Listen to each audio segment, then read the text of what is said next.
Across the UK, online and on DAB. The mother of all talk shows with George Galloway. On Talk Radio, we'll get you talking. Listen up, comrades of the world. Unite! He's a weapon of mass discussion, and he's back on your radio.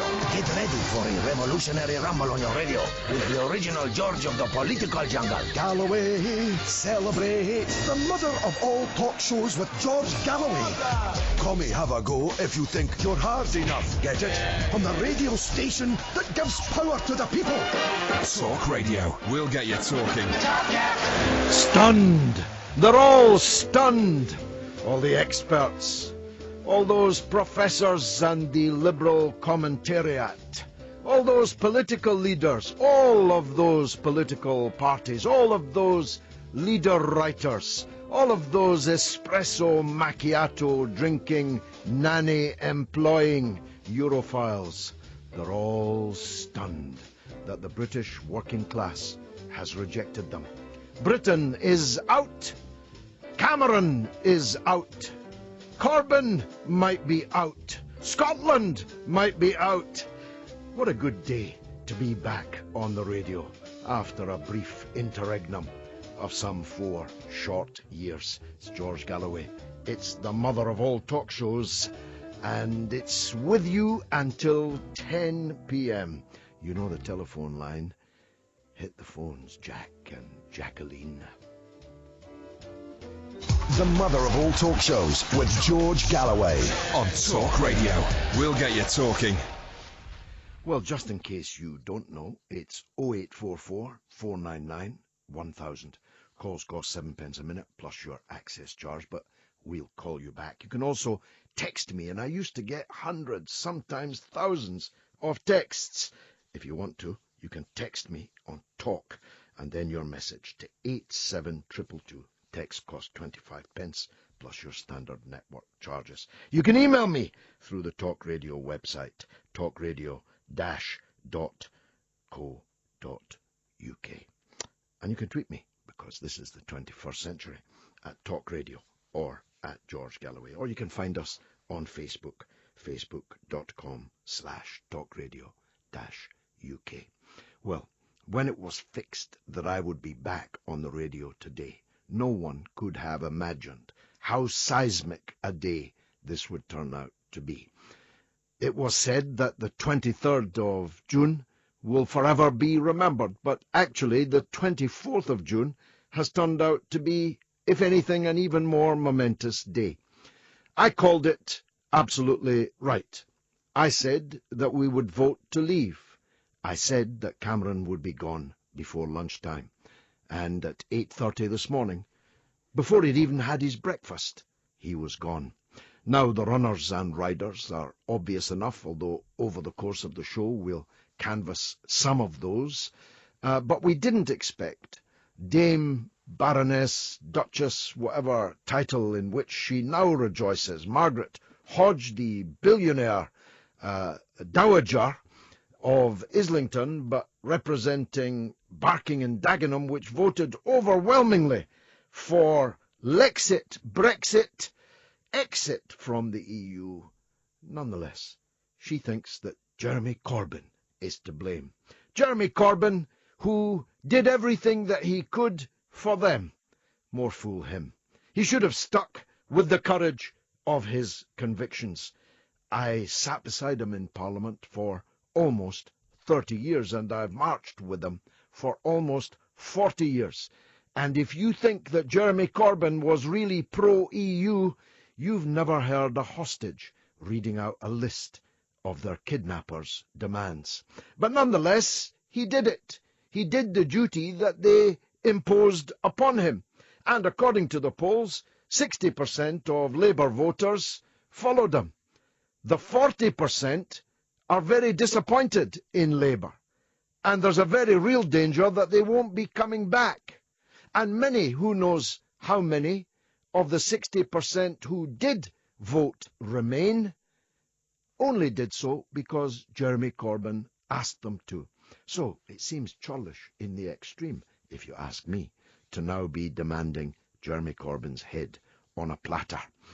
What about the British economy? We were told that the 4 horsemen of the apocalypse would soon be riding over the horizon if Britain voted to leave. War, famine, pestilence, and disease were all going to be visited upon us. We were told that the economy was going to fall over a cliff today, but it hasn't. The pound is down 3%, and the FTSE 100 index is down 2.5%. Well, that's just not even a bad day at the office, because the fundamentals have not changed. And what are those fundamentals? That we are the 5th biggest economy in the world. We have a population of 65 million. We have a name and a reputation in the world. We have a seat on the Security Council of the United Nations forever, unless we ourselves voted to come off it. And we're sitting on hundreds of international fora as big political and economic players. Don't let anyone persuade you that Britain is too small, too poor, or too stupid to be an independent country, which is what we are now back on track to being. For me, this has nothing to do with nationalism. I hate nationalism. That's why I campaigned throughout Scotland in 2014 to stop the breakup of this island of English-speaking people. And I give you this notice, Nicola Sturgeon, I'll be back up the road campaigning against you in any independence referendum that you now try to spring. You lost the last referendum. You lost this referendum. The gracious thing to do would be to accept the result of both of those referenda. But if you don't, then trouble lies ahead. It's true also that there are issues raised about Ireland. As it's cards on the table time, let me say that I have always supported Irish unity. And I think that now would be a good time to reopen the issue of Irish unity. Indeed, it is axiomatic that it arises from the fact that Britain will shortly have a border with the European Union on the northern and southern Irish borders. So we'll be talking about all of these things, and I'll be asking for your calls. Now, let me give you the number again. It's 0844 499 1000. That's 08444 99 1000. The number's changed since I was last here. Everything is fresher. There's been a new coat of paint, although maybe it was painted just for me. You know how the Queen thinks that the world smells of new paint. But I must say, talk radio has turned out to be a terrific new entry into the media market. And I hope that the mother of all talk shows, restored in splendor every Friday night between 7 and 10, is going to be an addition to the smorgasbord of talent, the tapas of talent that talk radio already offers. But it can only be if you join in. That's why I need your calls, your texts, your emails, and even your tweets if this show is going to become again the university of the airwaves that the old mother of all talk shows was. And this is the point that I have to get all melancholy. If there's one man in Britain who would have been looking forward to be the first call on this restored mother of all talk shows radio show, it would have been Carl in Plasto.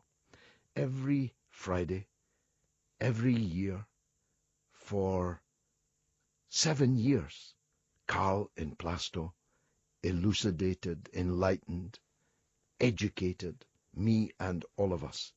But sadly, he died just a couple of months ago whilst waiting for the show to come back. And I said at his funeral, at which I spoke, that I would dedicate the first of the new mother of all talk shows to the memory of Carl in Plasto, Carl McCulloch, may you rest in peace. May God have mercy upon your soul. Okay, we're talking about the referendum. We're talking about David Cameron and who's going to succeed him and what should happen next. Well, I'm very clear. It's obvious that Boris Johnson is going to succeed him, but Boris Johnson cannot be trusted to go into the negotiations for withdrawal from the European Union without a democratic mandate from the British people. And I give him this piece of advice as a near 30-year parliamentarian myself. It's no use doing what Gordon Brown did and failing to go to the people for their endorsement, especially before entering into a negotiation period of such moment. And therefore, I'm calling for a general election. If not now, then very soon indeed. But who will be facing Boris Johnson if such an election happens? Will it be Jeremy Corbyn? Will it be the Dowager, the Duchess, Margaret Hodge? Will it be Dan Jarvis, the paratrooper? Who will it be? Who's going to be the Labour leader when that general election comes? I again put my cards on the table. Jeremy Corbyn is a friend of mine, and I believe that he is an honest and sincere man who did his duty. I wish he hadn't done it with the gusto with which he did, but that's all now in the past. The best thing for Labour to do would be to get behind Jeremy Corbyn and get ready for a new general election. 0844 499 1000, that's the number to call me. I don't know if the switchboard is lighting up in the way that it used to. Whenever it dimmed, I used to throw in two subjects. Let me say to my production team, and it's a big team behind the glass, if things are slacking, we'll discuss dangerous dogs, or we'll discuss Margaret Thatcher and her funeral, although in those days her funeral was then yet to come. But these are the two fallback positions, default positions for the mother of all talk shows. But somehow I don't believe that tonight will be in want of your telephone calls. 0844 499 1000. Let's see now where we are. Any callers? Let's take a break then. The mother of all talk shows with George Galloway On Talk Radio. We'll get you talking. Well, my screen is already lighting up. Here's a text from James Tooney, who is the grandson of the champion of the world, Gene Tooney, and whom I knew briefly a few years back. He's a very great artist, actually. He says, George, great to hear you. Great day for democracy. Greetings from Sweden. And another, I think, an email. Hello, Mr. Galloway. Welcome back on air. I'm an East Lothian resident. The East Lothian question, not the West. I voted leave in the EU referendum with left internationalist reasons. I voted no in the Scottish referendum. So far, so good. Opposed to nationalism like yourself, but as each council area of Scotland voted Remain by a high margin, I can't but feel I must abstain, not vote, in the likely second referendum, to be fair to the clear pro-EU view of the whole of Scotland. Is it not true that even though I voted for it, Scotland has indeed been dragged out of Europe against its will? Sorry, text is so long. Well, actually, nobody's been dragged out of Europe. We've been dragged out of the European Union by a democratic vote in a referendum in which we had record numbers participating. So nobody got dragged out of anything. Nicola Sturgeon wanted to drag Scotland out of Britain without asking the people who live in the rest of Britain. You've just got to roll with these things. And another, finally, on Twitter, George, sad to hear about the death of Carl from Plasto. He'll be sorely missed. It was an education just listening to him. Amen. Now, as I said, the FTSE 100 began the day falling more than 8%, but it then regained most of that and stood 2.5% lower at the close. And the pound, which we were told was going to fall off a cliff, had a modest fall also. That's because there's no need to panic. Keep calm and carry on. At least that's my advice. Let's hear from Jonathan Davis. economist and wealth manager, to see if that's likely to be advice heeded in the city and amongst the speculators and the gnomes of Zurich, as Harold Wilson used to call them. Jonathan, welcome to the show. Thanks, George. Were you surprised by the final figures at the end of the day? Did you think it was going to be worse? I wrote to my clients at about 10:30 this morning, 2 hours after the markets opened, that, for example, the FTSE, which had been 10% down overnight in the futures market, was actually at that point 4% down. In other words, actually 6% up on the lows. So the fact that the markets closed only a little bit down from where they closed yesterday, I wasn't hugely surprised. However, the big picture is, George, it appears to me that the economy and stock markets and etc. peaked probably over a year ago.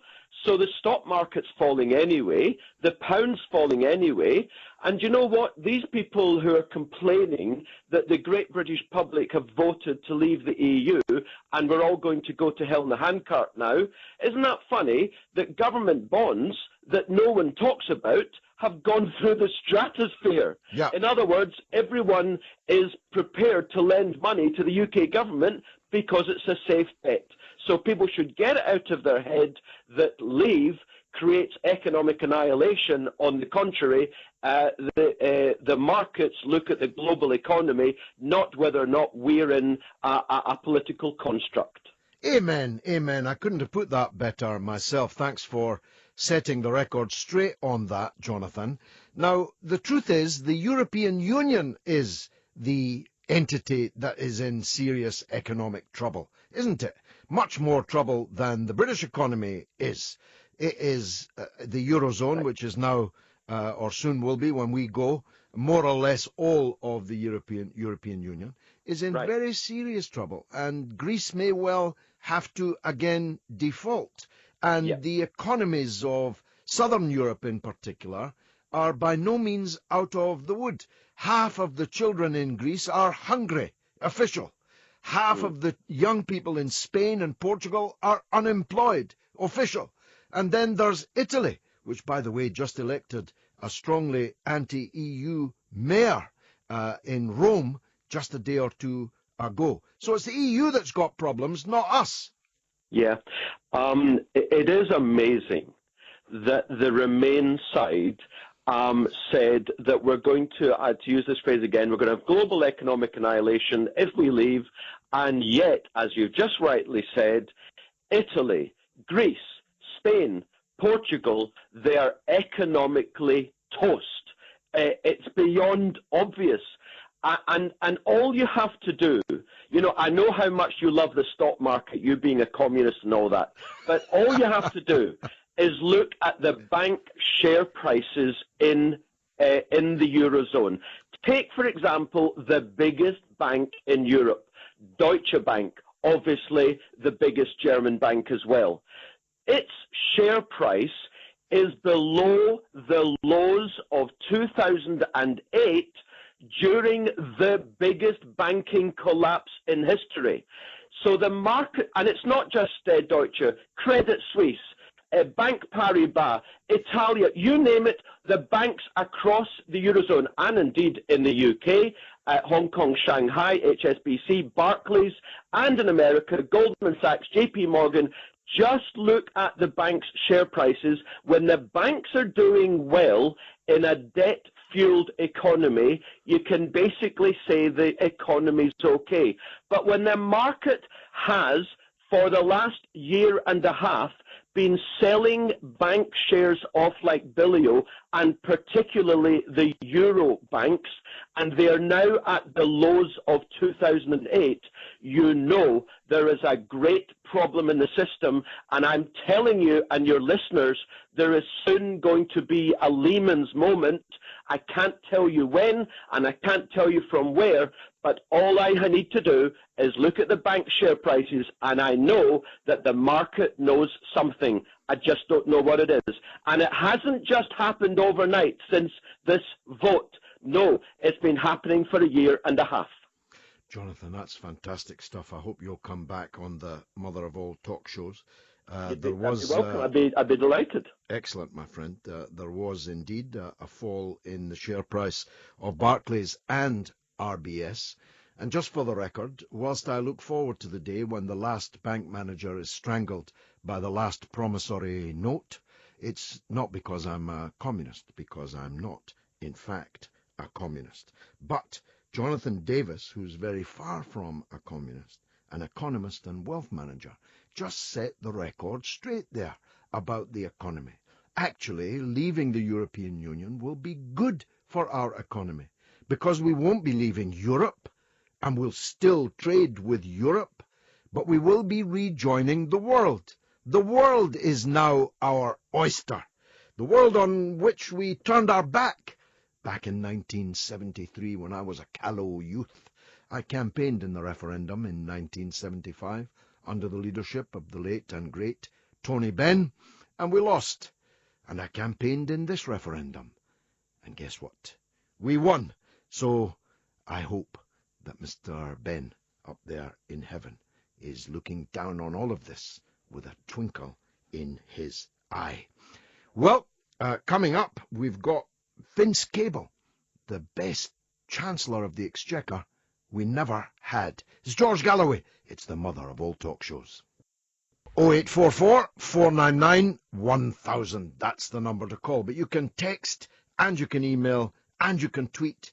And we've even got a Facebook page. So get involved in the mother of all talk shows, won't you? I'm talking about the EU referendum, of course.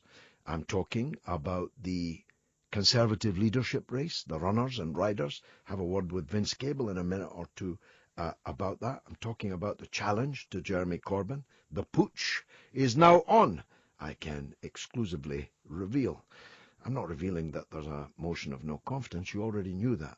What I am revealing is that it's serious, and it intends to defenestrate my old pal, Jeremy Corbyn. And I'm talking about the economy.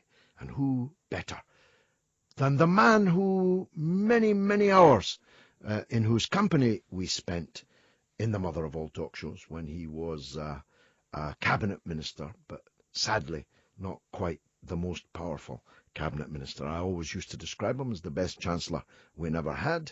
I still think that, although he's a bit shaky on one or two things.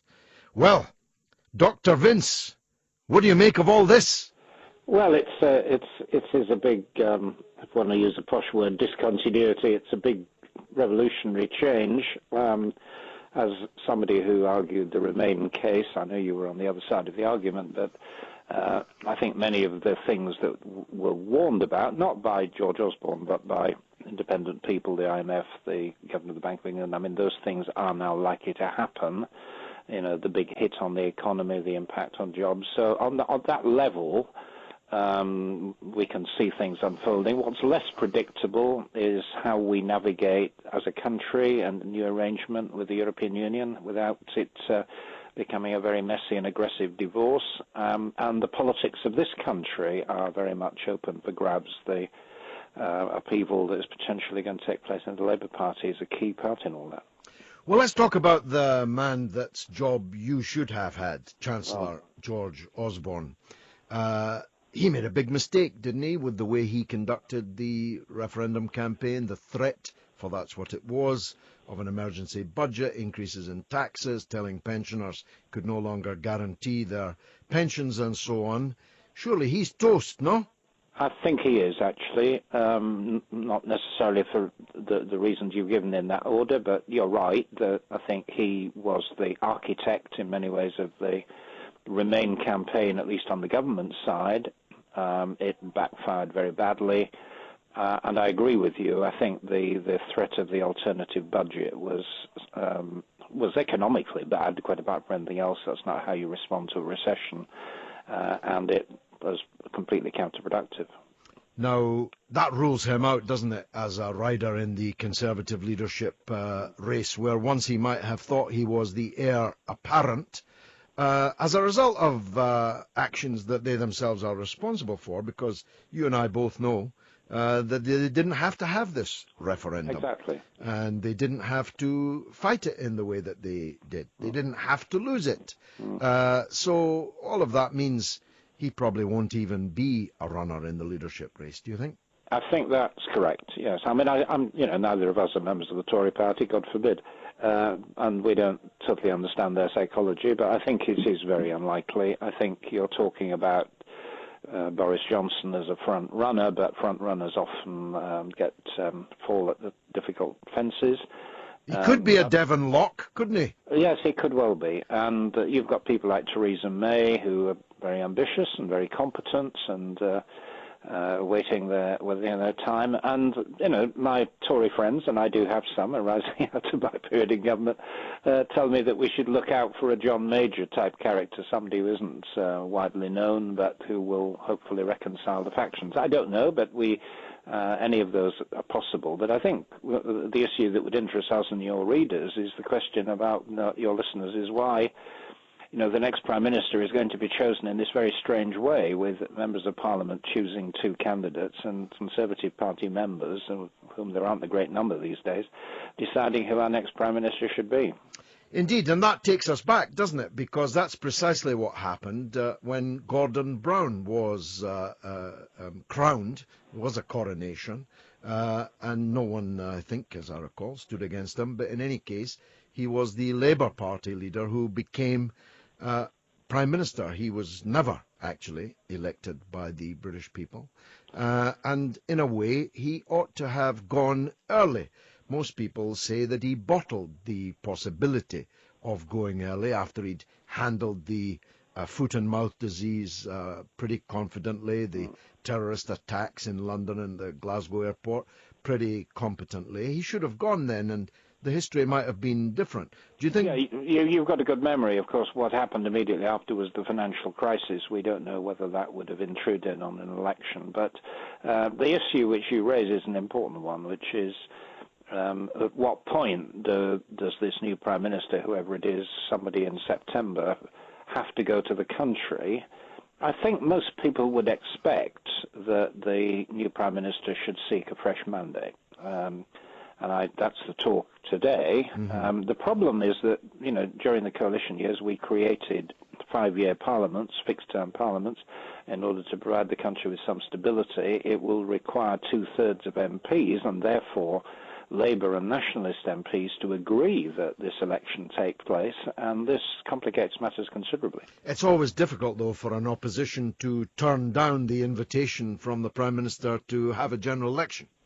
Indeed. They can, of course, influence the timing, and that might prove to be crucial. I would find it very difficult to imagine, under current circumstances, that a Conservative Prime Minister going to the country seeking a mandate in the wake of this vote wouldn't get a stronger mandate. I mean, my party took a terrible hammering at the next election. I think Labour would have an awful time, particularly in the North Country cities and towns where they got a mauling yesterday. I mean, you know that part of the world because you've been an MP there. And there is a real danger, I think, of UKIP coming through as a major parliamentary force, not just a force in the country. Yeah, I wanted to turn to that last, but just before that, let me make the point that you're right about most people expecting that, I think. As to timing, my case would be, if you're going into crucial negotiations on behalf of Britain that will set a course for Britain for the foreseeable future, for generation or generations even, you really ought to have a mandate before you do it, don't you think?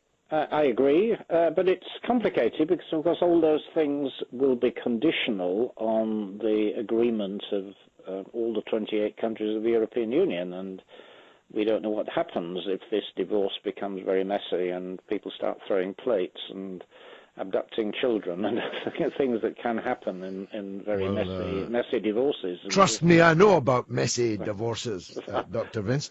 Now, just before then, we have to close our conversation, and it's wonderful to be talking to you again. UKIP, isn't their raison d'etre now satisfied? Isn't it more likely that they will somehow merge into a new Tory party under new leadership? Do you really think they're going to stay the course? And if so, what's their point? Well, that is a very good point, well made. I mean, I think I'm not totally sure that Mr. Farage is just going to disappear into the night, having maybe disappear beside you into the House of Lords, maybe. No, I'm not in the House of Lords. I've made it very clear I don't want to be in the House of Lords. I'm very, very No, I sorry, took a stand on that. But anyway, I think the opposite case would be what happened in relation to the SNP. Of course, their rationale was independence. They've now taken government, and they've gone from strength to strength. And it may be that UKIP, which has now implanted itself in kind of working class areas across the north of England in particular, is going to emerge as a powerful force. I dread the prospect, I have to say. I think the idea of having British politics fought out between two right-wing parties, one nastier than the other, is not a great idea, but that could happen unless people on the progressive side of politics, who at the moment are hopelessly demoralised and disunited, somehow get their act together. They've got the men, they've got the money, and by jingo, if they do, I saw Aaron Banks say yesterday that he spent £6 million in this referendum. Yes. Of course, one of the things you haven't mentioned, but which is also going to play into this, is that later this year, probably about the time people are thinking about a general election in Britain, we will know whether we're getting President Trump in the United States. And that raises a whole new prospect about what our alignments are going to be and whether we are in NATO or not. And the whole horror story of nationalism just getting a fresh wind. So there are a lot of imponderables. They tell me the South Island of New Zealand is quite an attractive place for us to maybe Scotland too, actually. I think it's probably going to be an exodus of enlightened Englishmen to Scotland in this circumstance. Dr. Servins-Cable, a splendid discussion. Thank you very much indeed for joining me. Bye-bye. Again on the mother of all talk shows. Let's go, little darlings, to Laura in inner London. And she'll be, I think, my first caller. Laura, go ahead. Laura? Hello? Hi, Laura. Yeah, hi. How wonderful to hear your voice again. Thank you for taking my call, George. Jeremy, can I just mention a couple of things about Jeremy Corbyn, for example? Yeah. I was disappointed that he didn't stand by his convictions and simply say everyone in this party and across the country has a different opinion. This is my opinion, that the EU is anti-democratic. We can't vote them in, we can't boot them out, and so they should have no power over us. He could have said that, and he could have said, so the rest of you vote as you wish. This is where I stand. My colleagues will stand in different places and they'll speak for themselves. But instead, he tried to toe some sort of line that someone formulated. I don't know why there had to be an official Labour position, as if they are some sort of religious cult. I don't understand that. Maybe if you could you tell me who made him talk against his own convictions? Look, Laura, that's very, very well encapsulated, and that's exactly what I was arguing should be done. Harold Wilson didn't take any kind of active leadership role in the referendum in 1975. He sensibly said, my colleagues all have different points of view, and let a thousand flowers bloom. Let them persuade you if they can. Great. That's exactly what he should have done. Instead, he went on the road prejudicing, compromising his reputation for honesty and sincerity Yes. for the very people who are now stabbing him in the back. Yes, absolutely. And I voted him in. So I was very disappointed, and I wasn't going to vote the way he was telling me to vote, because it doesn't seem reasonable that a government that I can't vote for or against has power over me. I mean, that is just, I can't understand how anyone in Britain could think that is a reasonable position to hold.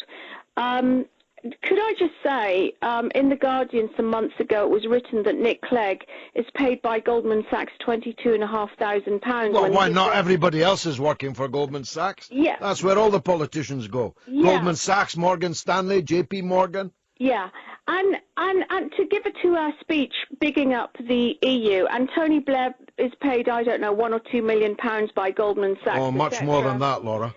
There you go. And no doubt, probably Peter Mandelson, Neil Kinnock, Alistair Campbell. You know what, George, tell me, when will we get bribery and these payments out of politics so that people can represent us instead of... Again, let's go to Billy, who's on a mobile somewhere. I don't know where. Billy, are you on the air? Are you on the line? I am, yes. How are you? Go ahead, yes. Nice to hear from you. Go on. Good. I just wanted to thank you for adding some great balance to what was quite clearly a campaign by the media to make all Brexiters as right-wing, anti-immigration, nationalistic, and I almost felt slightly embarrassed casting my vote yesterday. Yeah. Well, that's what they wanted, Billy. That's the false dichotomy they set out to create. Yeah, and it was just, to be honest with you, the campaign from the Remainers to kind of paint everybody with that brush, for quite a while I was on the fence. And actually it worked against them for me, because it just made me think, hang on a minute, if you've got a real honest argument for your side of the fence, why do you have to resort to that and cast and dismiss everybody aside as a Little England, etc., etc.? And I think actually in the end, yourself and that campaign pulled me to the Brexit, and I'm really pleased that I made that decision. Well, Billy, I've now fought and won 2 referendums in 2 years. And I tell you what, Nicola Sturgeon, I'm ready to fight a 3rd. Thanks a lot, Billy. Richard is in Crawley in Surrey. Let's hear from him. Richard, go ahead, sir. Hi, George. Hi.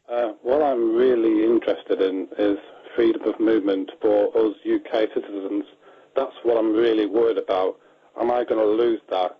Because that's basically what I've been looking forward to.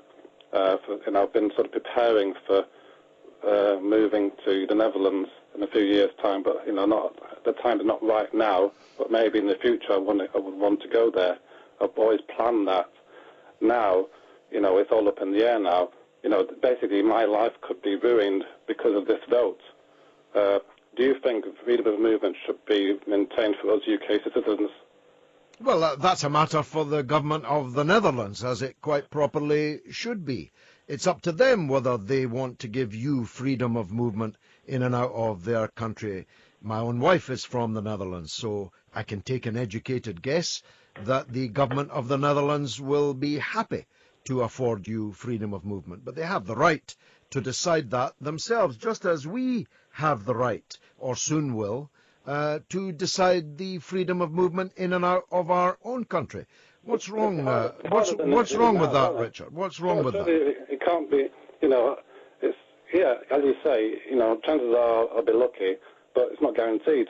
Whereas now I can literally walk in there whenever I want. Yeah, and all of Bulgaria can literally walk in here whenever it wants, or Slovakia, or Romania, or etc., etc. You get my point, Richard. The British people decided yesterday that under capitalism, freedom of movement of labour is merely a means of increasing the labour supply to drive down the wages and conditions and pressure the infrastructure and public services of the people already here, wherever they came from, whatever colour they are, however they pray.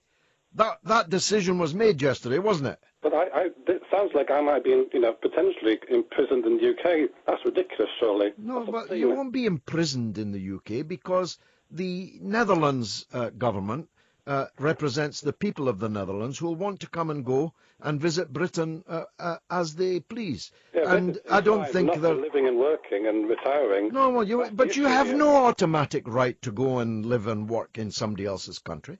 That's a matter for them. I have that. We have that now. But too late. You no longer have it. Or at least when these negotiations are done.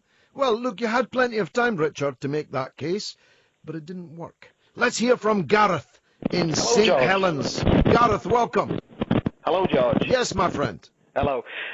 What an interesting few days it's been. About a few months. This Harold Wilson said a week's a long time in politics. Crikey, an hour and a half's a long time in politics. It's been...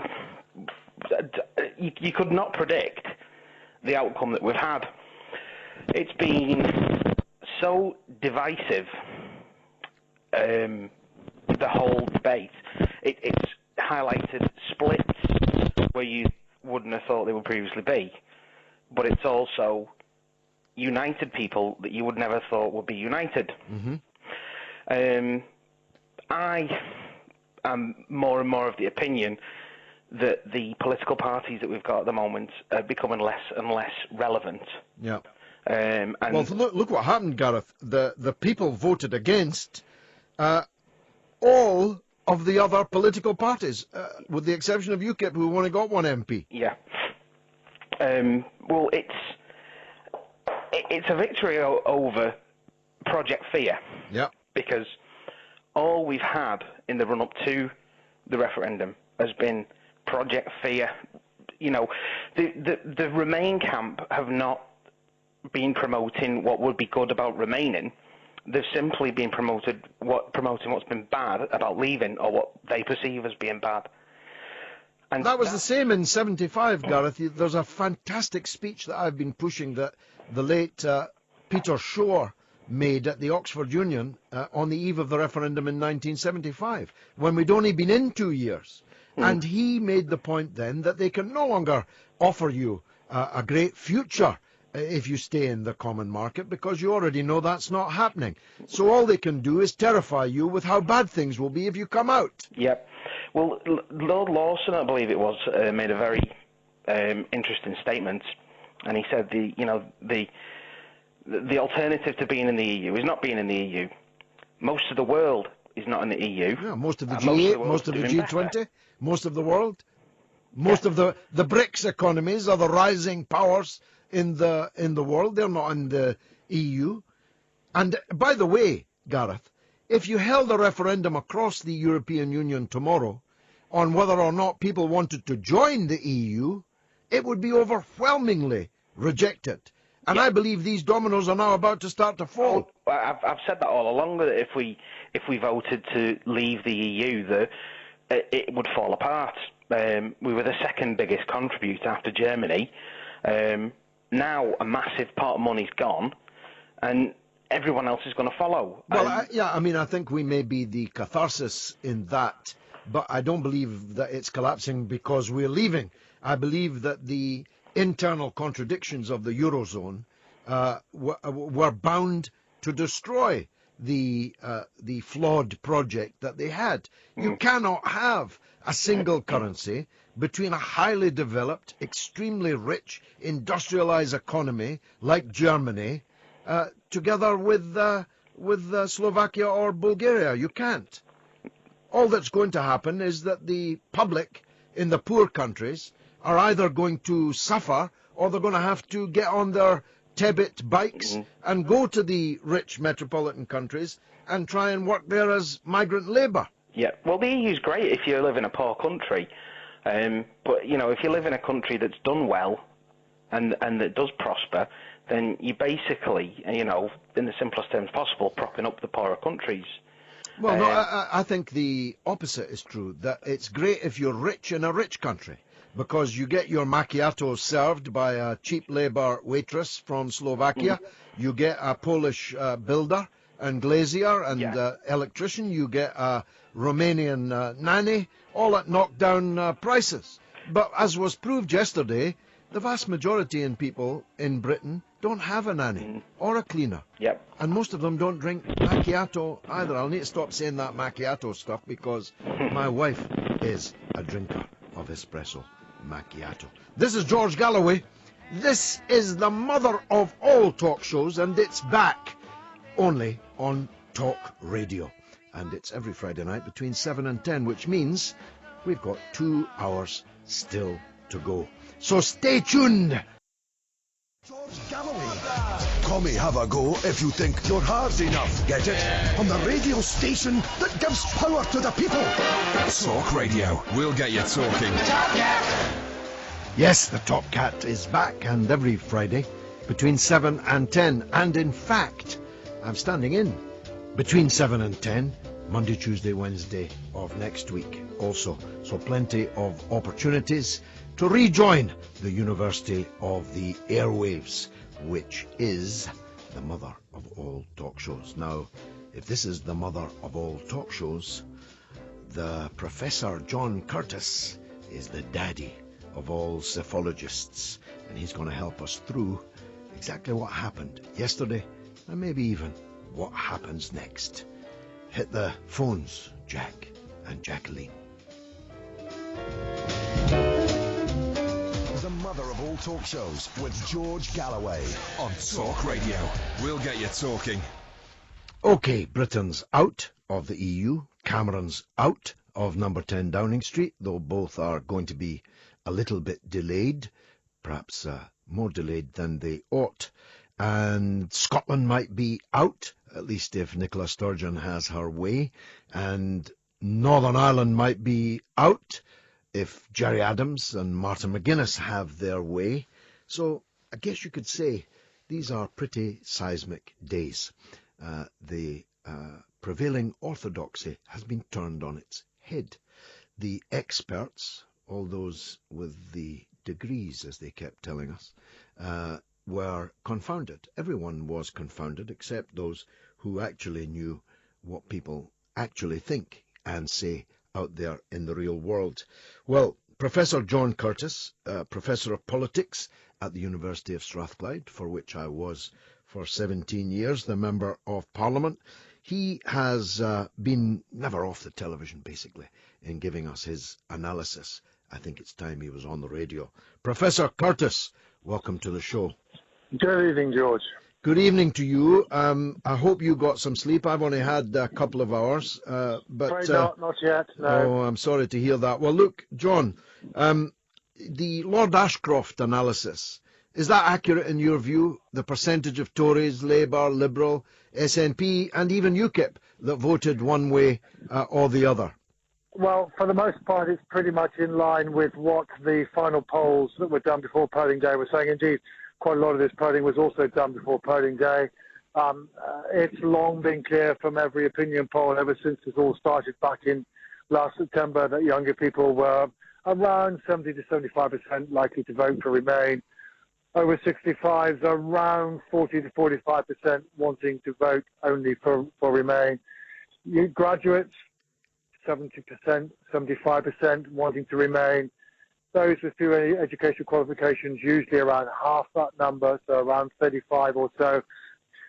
It's also been pretty clear for most of the referendum, indeed, I mean, this is the signal failure on David Cameron's part, is that only a minority of Conservative voters were going to vote for Remain, around the 40 to 45% mark. But one figure in Ashcroft's poll that's a little bit on the low side, which may or may not be part of the story of what happened in the north of England last night, I'm not entirely sure, is that he's got 63% of Labour supporters saying they voted for Remain and 37% for Leave. Most other polling would put it rather closer to about 70 to 30. Yeah, well, of course, I was going to ask you about that, but of course that ignores the net. I mean, these are the net Labour voters. Several million Labour voters have already gone to UKIP, haven't they? So if I would call them natural Labour voters, but they voted Leave, and a significant proportion of existing Labour voters voted Leave.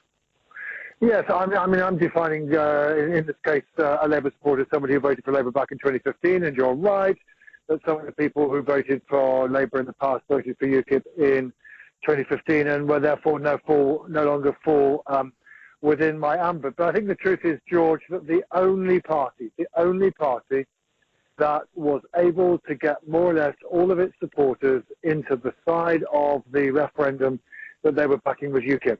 Yeah. The SNP, it was only about 2-1. Labour, only around 2-1. The Conservative Party didn't even manage to get a majority in favour, and even the Liberal Democrats struggled.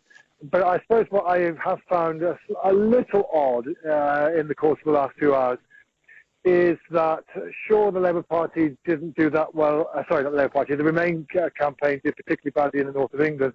And a little bit of lazy psychology has made people say, oh, that's because Labour voters didn't turn out and maybe even voted for leave. Well, let's remember, not everywhere in the north of England is a Labour heartland.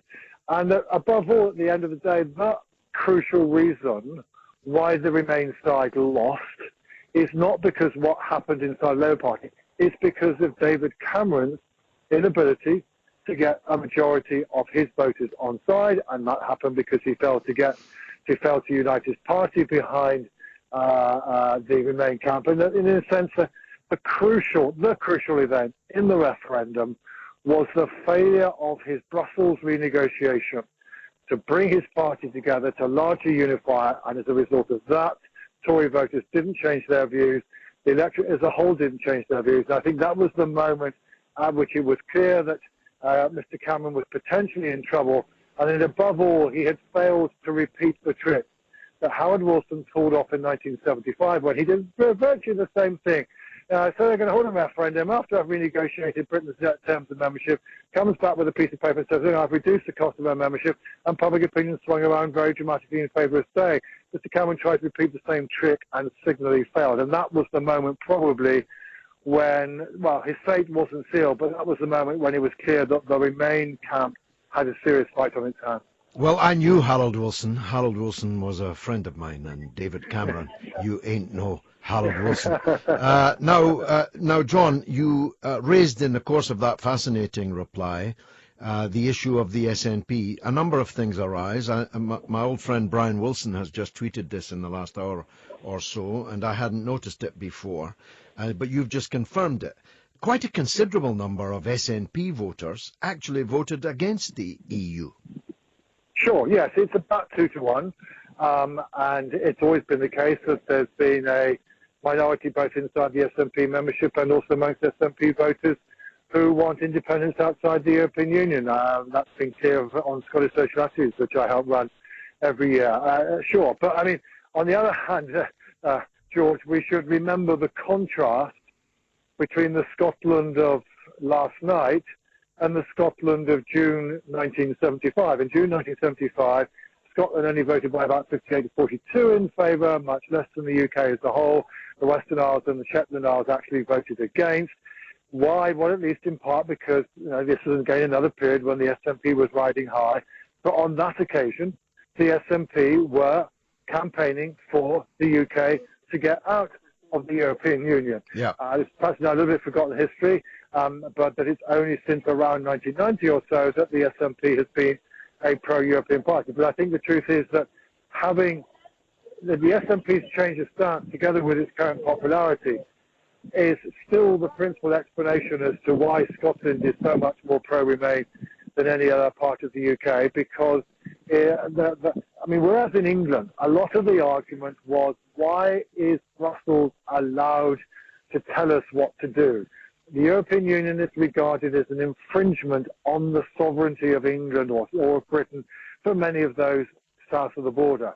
In Scotland, however, because of the way in which the SNP have defined the independence vision that they have as independence in Europe, therefore Europe voting to stay inside the European Union is actually an assertion of a particular nationalist route that is thought would help to maximise Scotland's ability to become an independent country. So rather than contravening Scotland's sovereignty, it's seen as a way of advancing it. So I think it's a very different argument. Now, that said, sure, the SNP didn't take everybody with them. But hey, guys, even if the SNP only take 2/3 of their voters with them, given that they constitute around half of all the voters in Scotland, that is clearly a very substantial boost to the Remain campaign, and is enough to explain why Scotland ends up voting about 62% in favour. No doubt about any of that, but I'm thinking ahead now to the referendum. Just talk us through the right. I mean, she spoke today as if it were in her gift to have a referendum. That's not true, is it? No, I think there are three crucial stages to this process. The first, of course, is just simply public opinion. Now, I mean, I have no doubt that many a nationalist supporter, quite understandably, feels affronted at what happened on Thursday, and that the possibility that Scotland, a proud nation, should be taken out of the European Union against the democratic will that's expressed. And if you are a nationalist and believe in Scottish independence, that is clearly wrong, that Scotland should be taken out of the European Union as a result of English votes. However, of course, what we need to bear in mind is that for public opinion to shift in Scotland, it's not what matters is not how many nationalists are affronted, but how many unionists are persuaded to rethink their position. Yeah. And it's less clear as to how much that will happen. Now, at the moment, we still seem to have a small majority of people in Scotland who want to remain inside the Union. We've had some polling done in advance of last Thursday in which people have been asked, hypothetically, what do you think you would do if the UK votes to leave and Scotland votes to remain? And about 4 to 5% of people switch from pro-UK to pro-independence. And that's actually enough probably to take us to a narrow majority for independence. But it's only a narrow majority. Yeah. It doesn't take you to the 60% that Nicola Sturgeon says that she wants. So I think one of the things that's going to happen now, John, is we're going to get all of a sudden we're going to get a lot more public opinion polling in Scotland as people try to find out whether or not those hypothetical answers are actually a good guide to how public opinion develops. And of course, I suspect public opinion in Scotland will in part be influenced what does actually prove to be the fallout from Brexit. If the Remain side are correct in their diagnosis of what the consequences will be, it may well be that a lot of unionists, on seeing the first possible lifeboat with Nicola Sturgeon at the helm, will be ready to jump into it because they wish to escape the calamity that's facing the UK economy. Who knows? Anyway. Well, the corollary may also therefore apply that if there is no 4 horsemen of the apocalypse visible over the horizon, if the roof doesn't fall in, and on the contrary, the European Union begins to look as if it's in more and more trouble, then the soft independence option, which is independence within the EU, might begin to look a little less attractive, especially to that 1/3 of SNP voters who didn't vote for the EU last night. Sure, absolutely, and neither of us can tell which of those scenarios will play out. But you're absolutely right, there's nothing certain. The second thing, of course, about which is not certain is whether the SNP can get the legal authority to hold a second referendum. Point that everybody seems to forget, and perhaps occasionally the SNP themselves, is that they no longer have a majority in the Scottish Parliament, and unless they can secure the support of the Greens for holding a second referendum soon, they won't be able to do anything about it. And so far the Greens have not made their position that clear. The other, of course, major issue is that the legal authority under which the September 2014 referendum was held, which was a grant of authority by the UK Parliament to the Scottish Parliament, was time limited. It's run out. And I don't think it's terribly likely that the UK Parliament is going to do it again. So we'll get back into the whole argument as to whether or not it is possible for the Scottish Parliament to word a referendum about independence that will not be ruled by the courts as being beyond its powers and ability to do so. And there was a long argument about that in advance of 2014. But then I think, George, we come to the really, really fascinating question. And here, for purposes of argument, I'm assuming that the European Union doesn't go into existential crisis as a result of what happened on Thursday. That is this. If the point of holding an independence referendum is to enable Scotland to retain its current status inside the European Union, then, frankly, the SNP will need the assistance of the European Union. And that Nicola Sturgeon will need to ring up Donald Tusk or wherever and say, look, if I do this, are we in or are we out? And if the European Union says, look, I'm sorry, you're part of the United Kingdom, and that's it, you're out. I mean, you can become independent, you can reapply, etc., etc. Her case will not look so strong. Conversely, if the European Union were to say to itself, well, actually, it might be in our interest to hang on to Scotland, even if we're going to lose England and Wales, it could decide to say, aha, some of the UK wishes to leave the European Union, but some of it wishes to stay. And the complete reversal in the kind of academic argument and the legal argument around the 2014 referendum, the European Union could say, well, okay, fine. So the Scotland is the bit of the UK that wishes to stay. So that will now be the continuing member, and Scotland will inherit the rights and obligations of the United Kingdom currently has, which of course includes an opt-out from the euro, an opt-out from Schengen, etc., etc.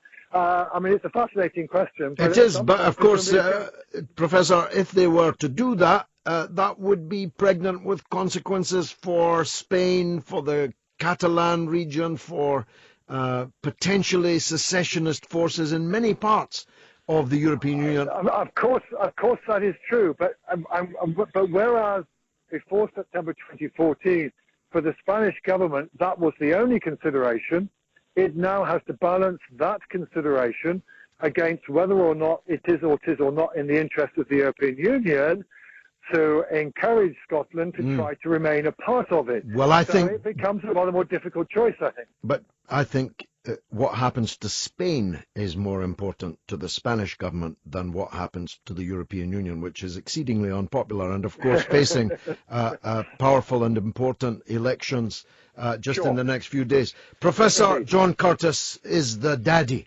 of all political analysts and psephologists, and it's been a privilege to have him here on the mother of all talk shows.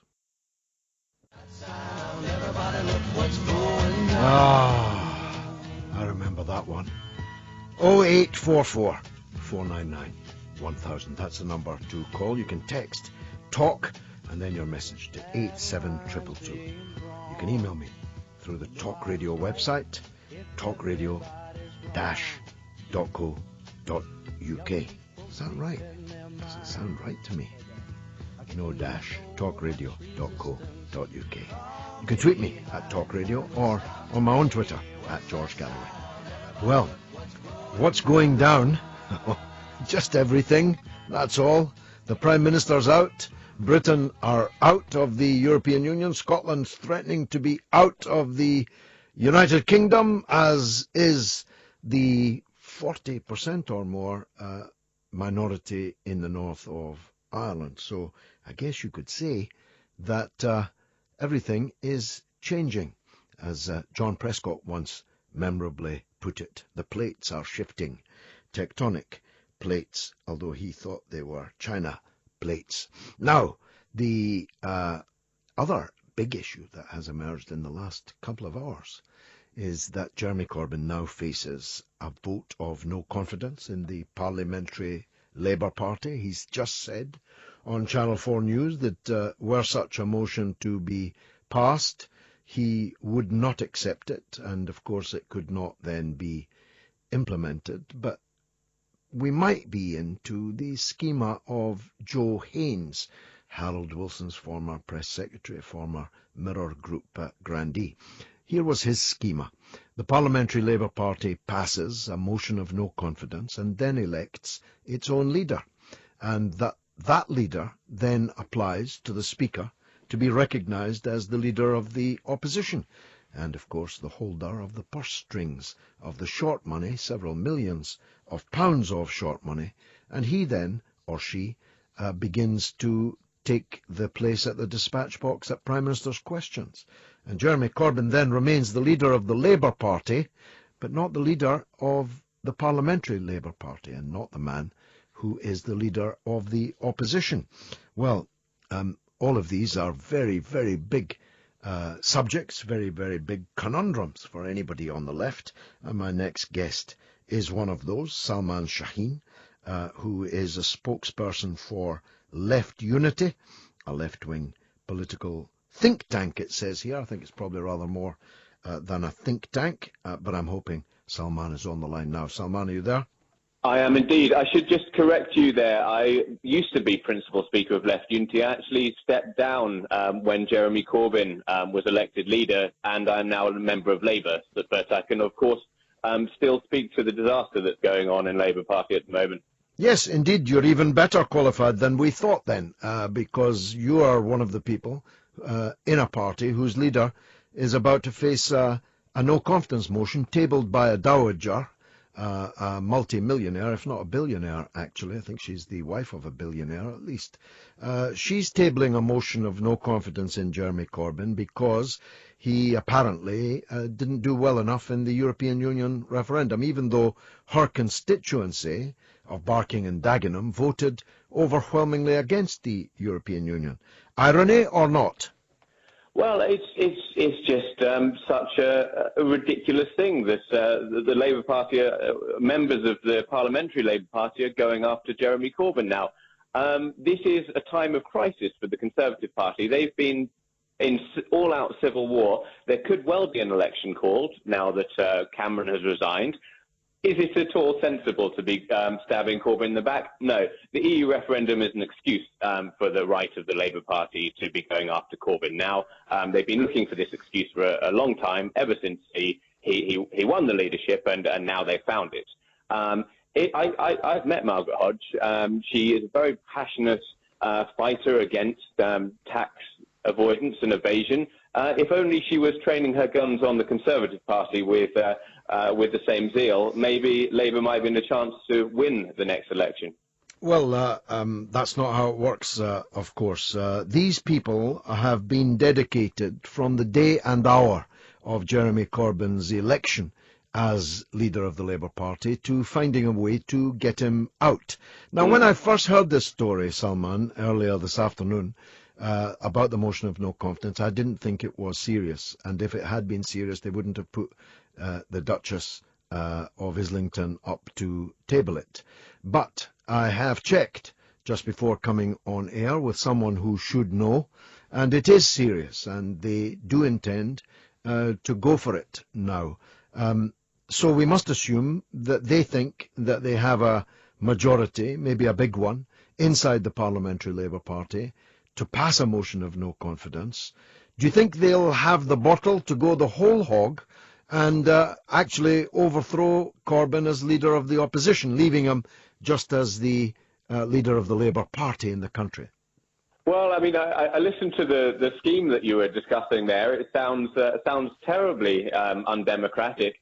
Jeremy Corbyn has a fantastic mandate from members of the Labour Party, many of whom have come into Labour because, and obviously we've been discussing all day the disenfranchisement of working class people around the country, which has led to this outpouring of discontent in this referendum. Jeremy Corbyn has fired up many of these people who Labour has abandoned for so many years, and to pull these machinations behind Jeremy Corbyn's back would, I'm sure, not go down very well with party members at all, but they may well have the gall to do it. Well, they don't care about party members, of course, and as for those who've come in, they would rather you all went out again.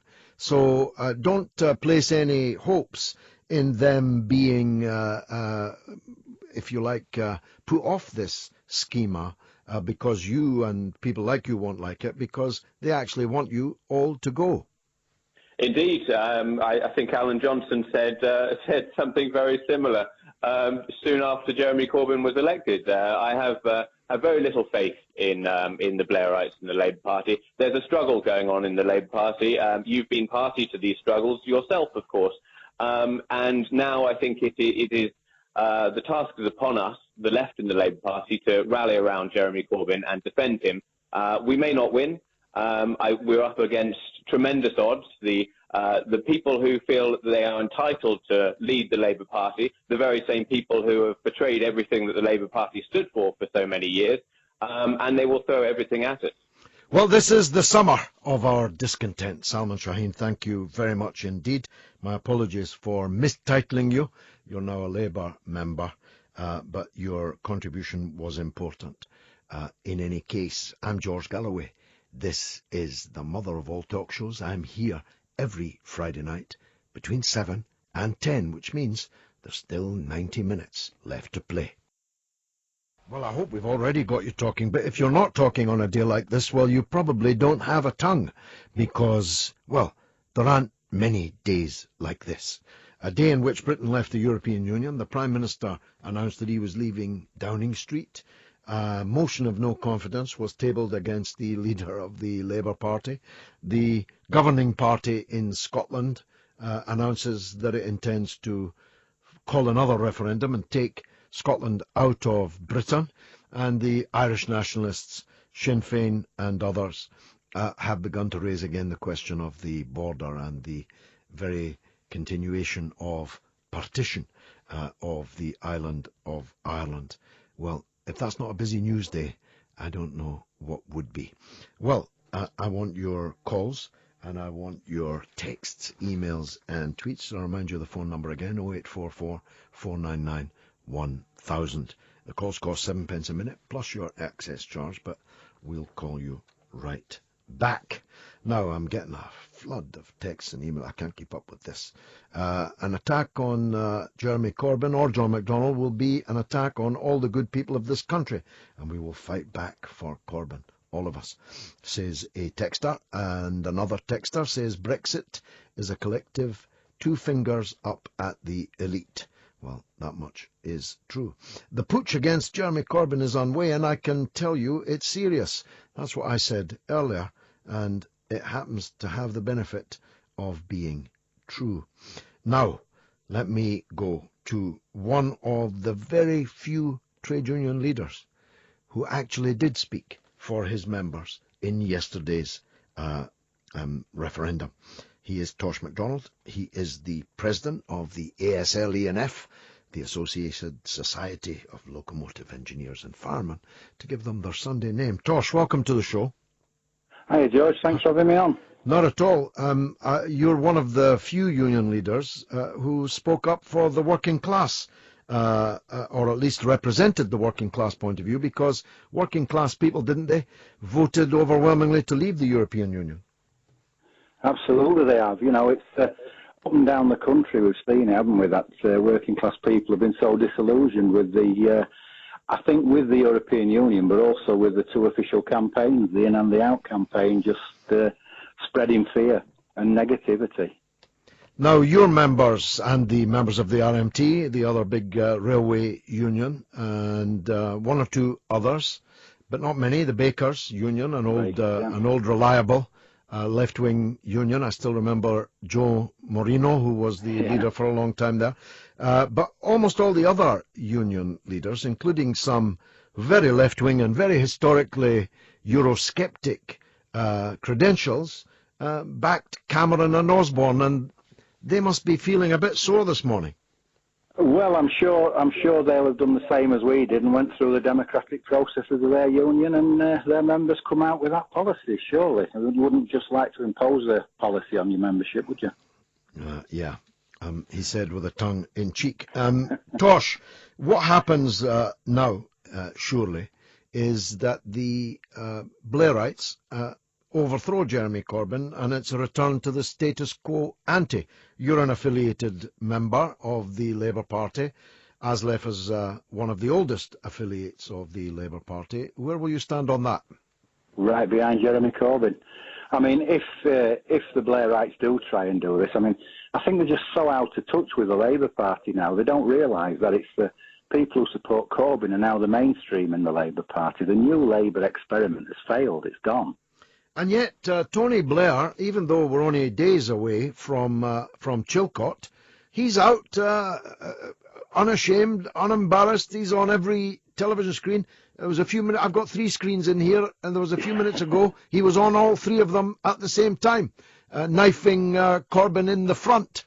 Now, I mean, when someone's got the brass neck that he has, it makes you wonder how.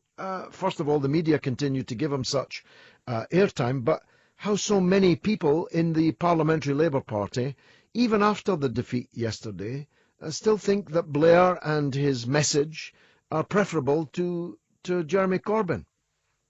Well, I think the important point you hit there was it's the Parliamentary Labour Party, it's not the Labour Party. And I think a lot of what Blair's doing is probably a bit of deflecting for what's going to come out in the Chilcot report. Yeah, and not just him, by the way.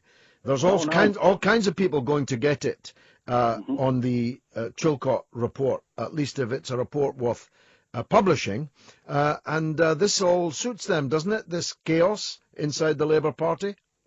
It does, and you know, the sad thing is now's a time and such an opportunity that if the Parliamentary Party got united around the rest of the party and around the leader, now is a time with the Tories in disarray that we should really be making some progress. Now that we're on our way out of the European Union, the possibility exists to have a properly, publicly owned national rail network in Britain, with the country owning the track and owning the rolling stock, and the country using railways as a strategic economic asset rather than something that private buccaneers can run, and we'll give them a huge subsidy to do it. Are you looking forward to that? Absolutely. I mean, that's one of the things why we decided as a trade union that we should be voting for out of the EU. The 2001 first railway package brought in the liberalisation of the rail freight. In 2004, we got the second railway package, which brought in open access and set up the European Railway Agency, which wasn't to help people who work in the industry, it was to oversee implement of EU directives. And just in last October, they brought in mandatory competitive tendering for all public service contracts, not just on the rail network. You know, it's strange that on the 21st of April this year, the European Parliament, that's supposed to be democratic, rubber stamped the market pillar of the fourth railway package. That's what allows train operators to complete access to the rail network of all member states to operate any domestic passenger service. Yeah, the intention is to export the Richard Branson school of running a railroad from Britain to Europe, where any fool knoweth in France the SNCF is a fantastic publicly owned railway network, but it's going to have to follow the Richard Branson line. Well, that's what the EU is intending to do, yeah. Now fortunately, we're hopefully going to be in a position to get a decent government elected. We only have to change one government now rather than 28. Yeah. And we can build a proper social country with a rail network and infrastructure that works for the country and for the people in the country rather than the privateers. You know, it's worth mentioning that on 1st of April of all days, April Fool's Day, at 2 o'clock in the morning, a strange thing happened to me, George. I went from working for Dutch State Railway to working for German State Railway. And the Dutch State Railway sent me through the post a pen to thank me for the blood, sweat and tears I'd given them in the last 12 years while they'd owned me. And the German State Railway sent me a lanyard so anybody who got on my train would know who I belonged to. You know, it's a nonsense. When we look at the East Coast Railway, when National Express failed, yeah, and the Labour government put it back into directly operated rail. And it was a success. It from, I think in 5 years, it put £1 billion back into the exchequer. Yeah, and it was a joy. It was a joy to ride in it. It was, and it reinvested £40 million back into the East Coast network. So why on earth would we want to give money away to the other states? The German State Railway, they give magazines to all their employees, including our members in Britain, and they actually boast that their interest in Britain's railways subsidises the German taxpayer. Where on earth are we going with this? It's just crazy. Well, don't wear that lanyard any more, Tosh. I don't. I wear an ASLEF one, comrade. Let's have a bonfire of German State Railway lanyards. That's Tosh MacDonald, the leader of ASLEF, the Train Drivers Union. I'm George Galloway. This is the mother of all talk shows. 0844 499 1000. Now, somebody texts, wouldn't it be great if some of the old regulars phoned in, like Fred the cabbie? Do you remember Fred the cabbie? The wisest cabbie in Christendom. If he's out there, then please, Fred, call us. Many people have, and I apologise to them. I've kept them waiting for so long. There's so much to talk about. Let's hear from Callum on a mobile somewhere. Callum, go ahead. Hello. Hi. George, how are we doing? By the grace of God, I'm good. And you? Just like to say I'm a massive fan of yourself. Thank you, Callum. No problem. I would just like to ask your views on Martin McGuinness after the referendum to leave Europe. What your views on is him saying that this is going to end up with a united Ireland? Well, I hope so. I hope so. And Nicola Sturgeon's views on hopefully there being another referendum for Scottish independence. Just like to see your views on that. Well, these are, of course, contradictory things. The key is in the word united. I believe in a united Ireland and a united Britain. And I do believe that the case for a united Ireland just got stronger because of the result yesterday. I agree with Professor Curtis that actually there is no legal authority for Nicola Sturgeon to call a new Scottish referendum. Mm-hmm. If perchance she does, it would be unofficial, and that would place us in quite turbulent times. I'm not sure the majority of Scottish people are up for that. There's not an appetite for an actual revolution in Scotland, I don't think. But if it turns out that there is a referendum, well, I'll do what I did last time and argue for the unity of the working class in this small island of English-speaking people. Where do you stand yourself, Callum? No, bro. I'm not actually got a view on it at all. I actually don't view myself. I don't vote myself actually. Okay. So I don't actually have a vote on it. But from my social circle and people that are surrounding me, most people agree with your political views. Excellent. Well, I'm glad to hear it. Are you in Scotland? Yes, I am. Excellent. I might be back up soon to Glasgow. Callum, thanks for the call. One more question, if that's okay. Yeah, quickly. When will we be able to hear George Galloway on radio more frequently than when you used to be on Talk Sport? Well, I'm on every Friday night, and this coming week I'm on Monday, Tuesday, Wednesday as well, 7 until 10. That's probably enough for a week. Callum, thanks very much indeed for that wonderful call. Let's go to Rahul in Chatham in Kent. Rahul, welcome. Hi there, George. Hi, good to hear from you. Go ahead. Yeah, nice to speak to you. First of all, I'd like to say I'd like to add my sentiments to what you said start of the show about Carl from Blystow. Oh, it's a real heartbreaker, isn't it? After all these years, he waited and waited for me to be back on the radio. He loved this show. He was the first caller every week, and he never once let us down with these calls. There was never a nothing call from Carl. Whether you agreed with him or not, it was worth hearing. He always educated many of us, I think. So yeah, I'd like to say that. He was educated in the University of the Pavement. Yeah. He slept rough for many years, Carl. I didn't know that. He was for a decade or more. He slept rough, but he was sober for more than 30 years, I think, and he lived far longer than anyone probably imagined back then. Anyway, go ahead, Rahul.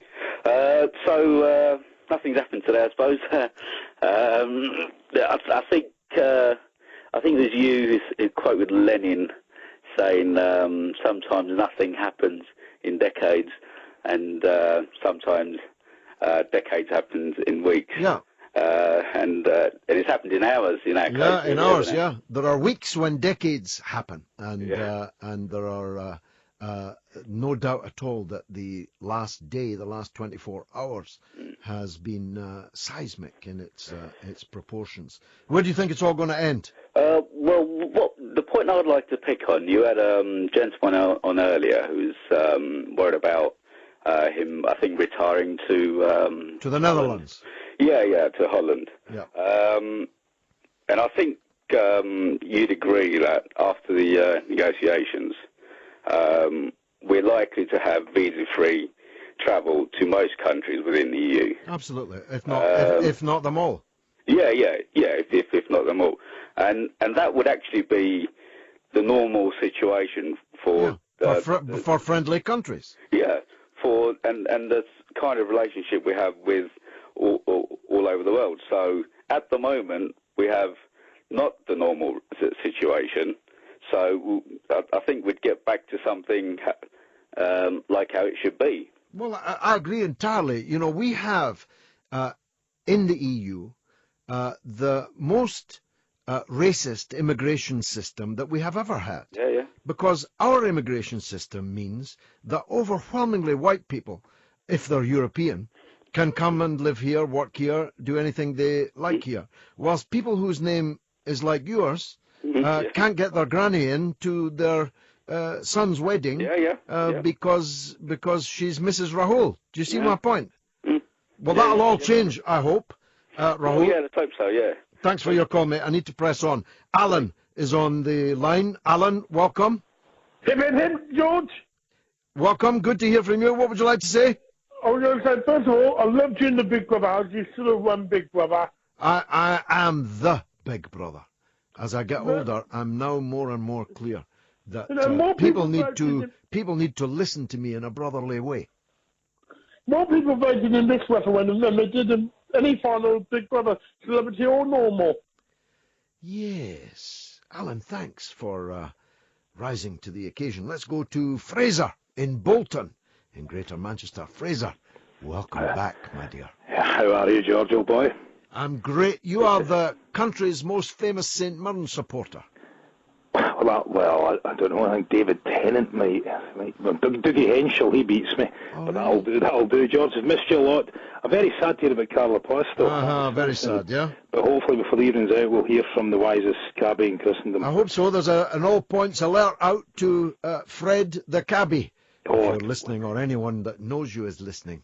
He'll be back. Well, George, the one thing I wanted to say was, it's all very well in this year of celebration, but a very important point. The Labour government, regardless of what side of the political sphere you are, the Labour Party needs to get sorted out, and fast and pronto. Because with all the potential spare cash and all the promises, and we've already seen some beginning to get revoked. Hello, Nigel. We're going to do this. There needs to be a huge amount of reinvestment in the country, and I'd like to know your views on this. I'll be very quickly.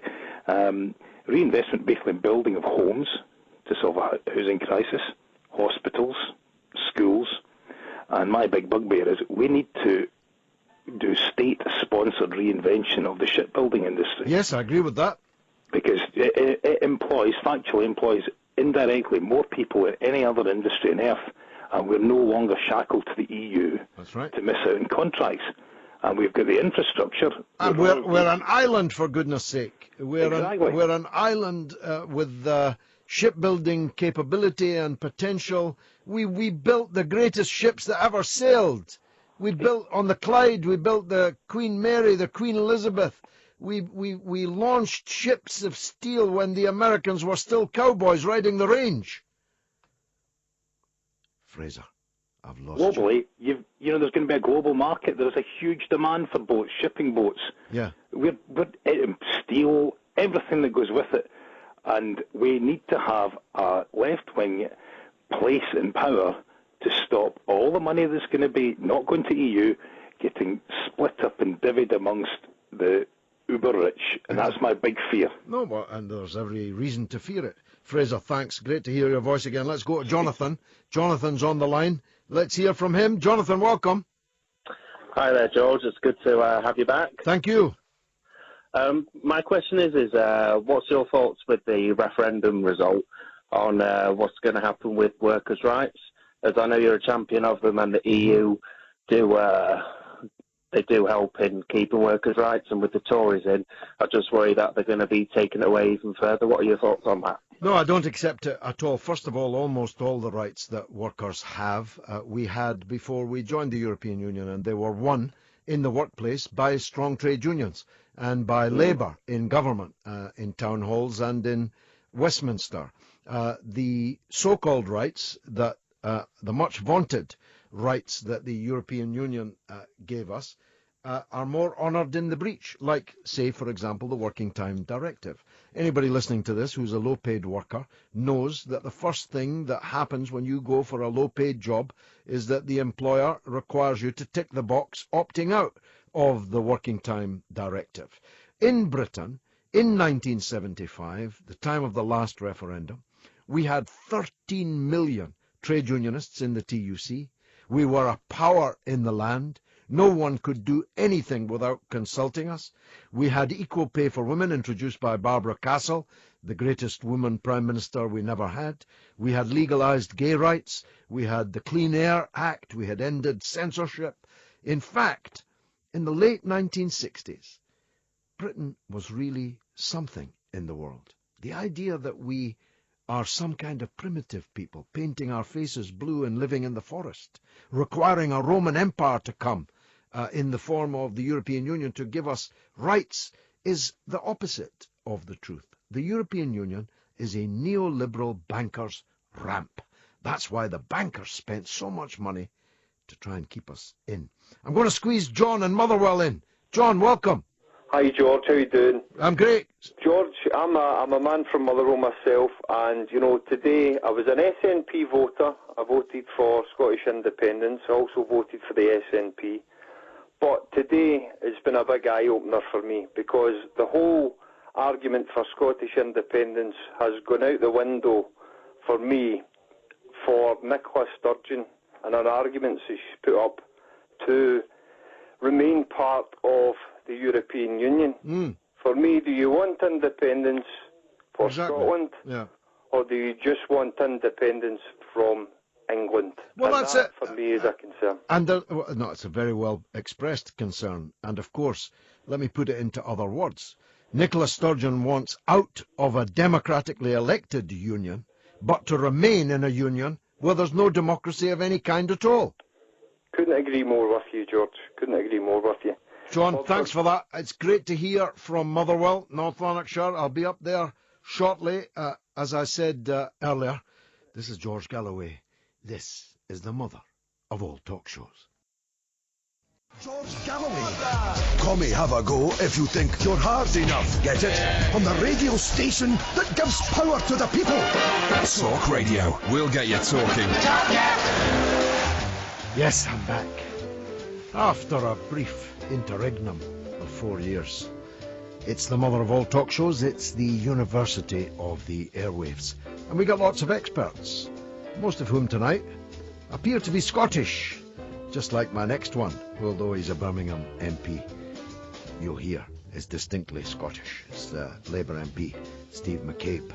Now, what else could we be talking about but leaving the EU, getting rid of our Prime Minister, maybe overthrowing the leader of the opposition, maybe Scotland leaving Britain, maybe Northern Ireland joining up with the rest of Ireland? Well, not bad for a day's work. It's the mother of all talk shows.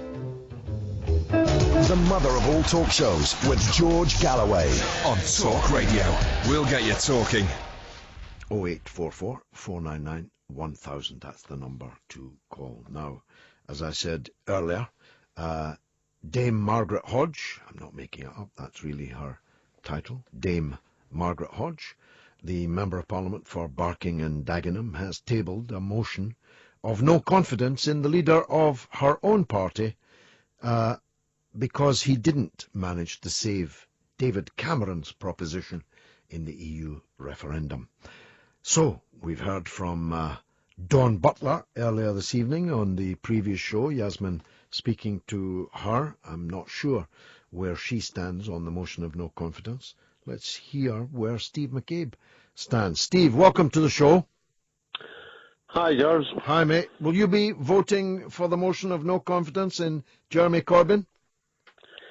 You know, I don't know. I haven't actually made up my mind yet. I only picked this up earlier today, but, you know, Jeremy himself, I think, said during the hustings that he thought the leaders should be up for re-election every year or 2 years, so I wouldn't imagine he'd be too fussed about it.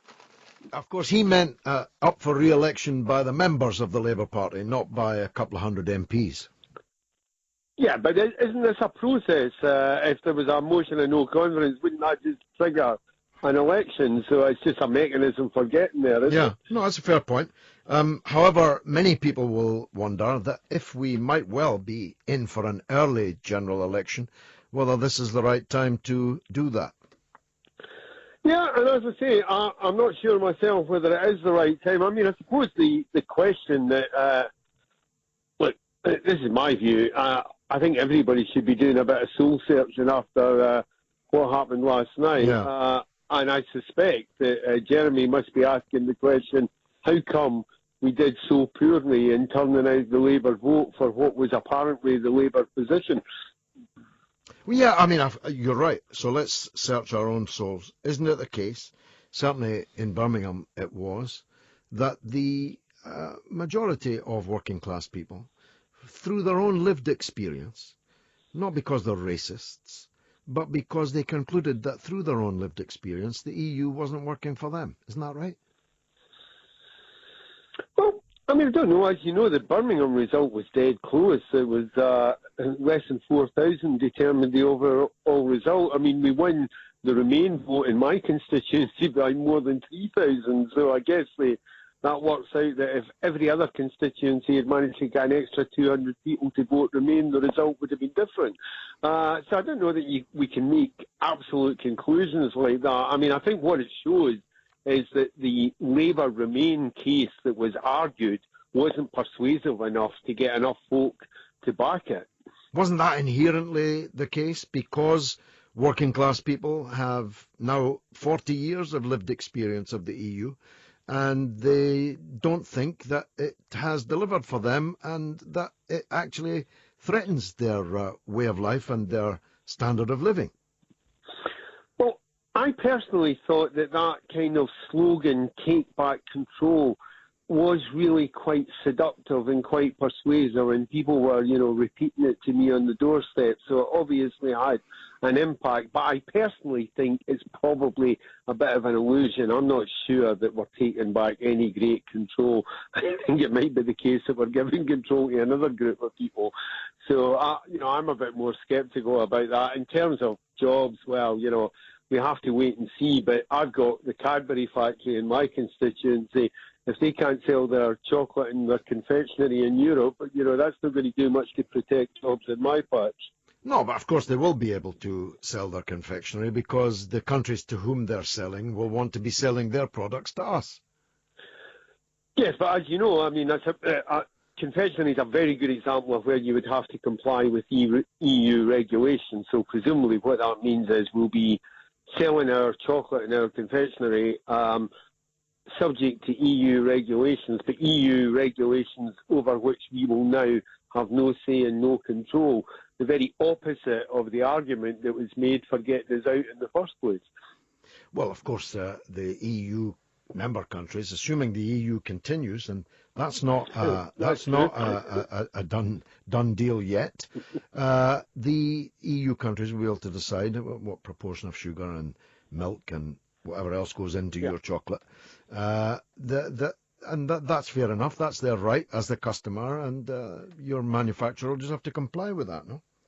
No, absolutely. But I mean, I thought the whole essence of leaving was that we were taking back control and getting rid of all these EU regulations and directives. No, it's just pure. Isn't that what Brexit has spent the last 6 weeks arguing? No, really, because it's a commercial thing, isn't it? If you're selling to a customer, the customer's always right. Right, well, I'll take your word for that. As I say, I thought that the deal was that we were supposed to be getting the EU offer back and taking more control, and I'm just simply giving that as an example. It seems to me. Well, let's not get bogged down in Charlie's chocolate factory. Let's go on to the bigger picture. David Cameron has gone.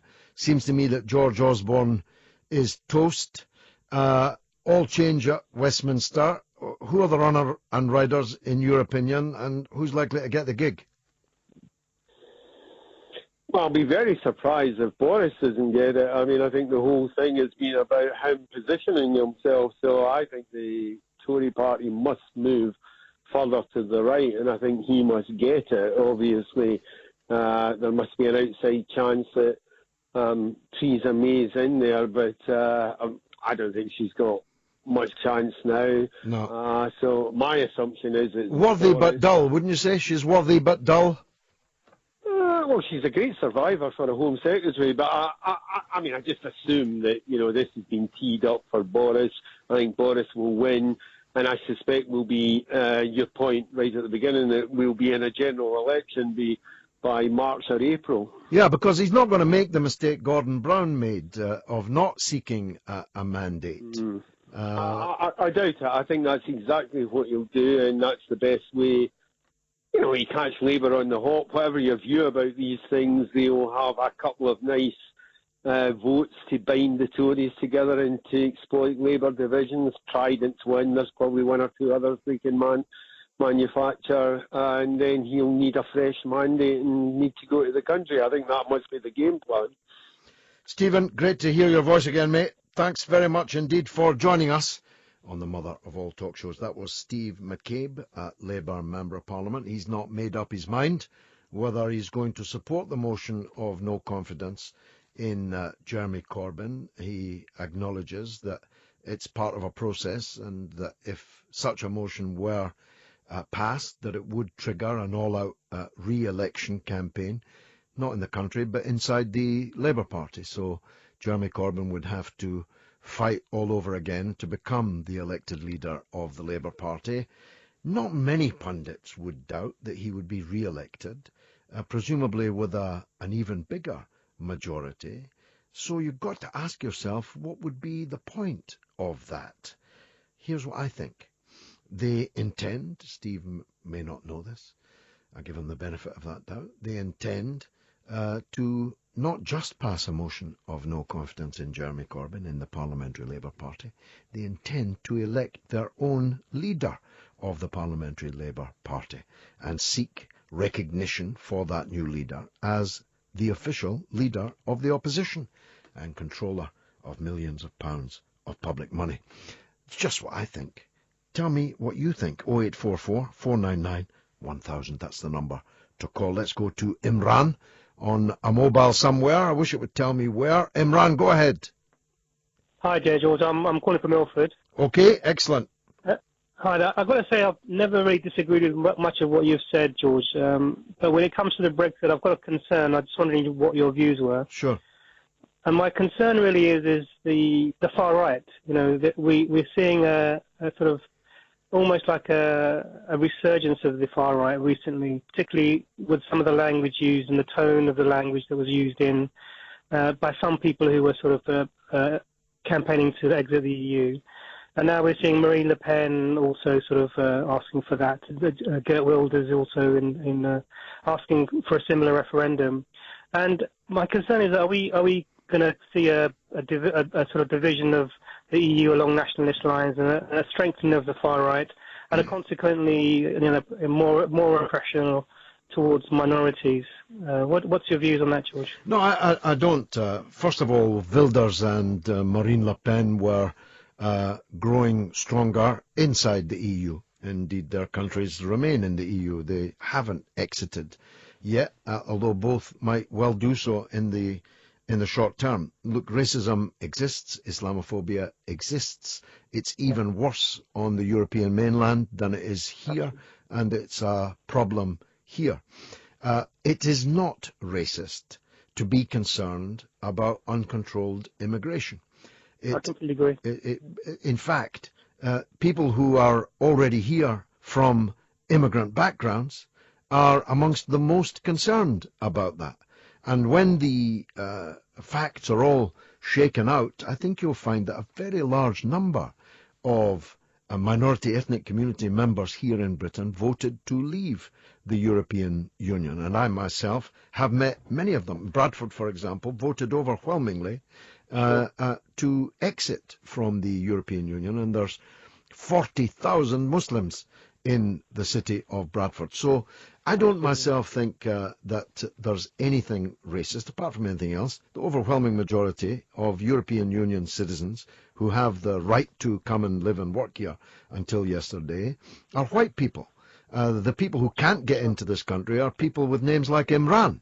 And I've spent nearly 30 years trying to get visas for the grandmothers of people like you, even to come to their grandson's wedding or graduation with increasing difficulty. So it's not racist. Of course, there are some racists who support that demand. But actually, I believe that what happened yesterday is the best way of quelling the rise of these far-right organisations. The worst case would have been a narrow majority for Remain.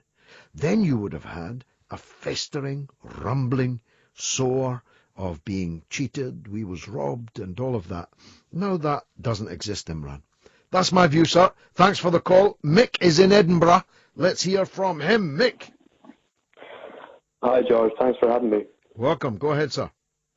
This is my first call and my first time on a radio show. Okay. I believe that's 100% success rate.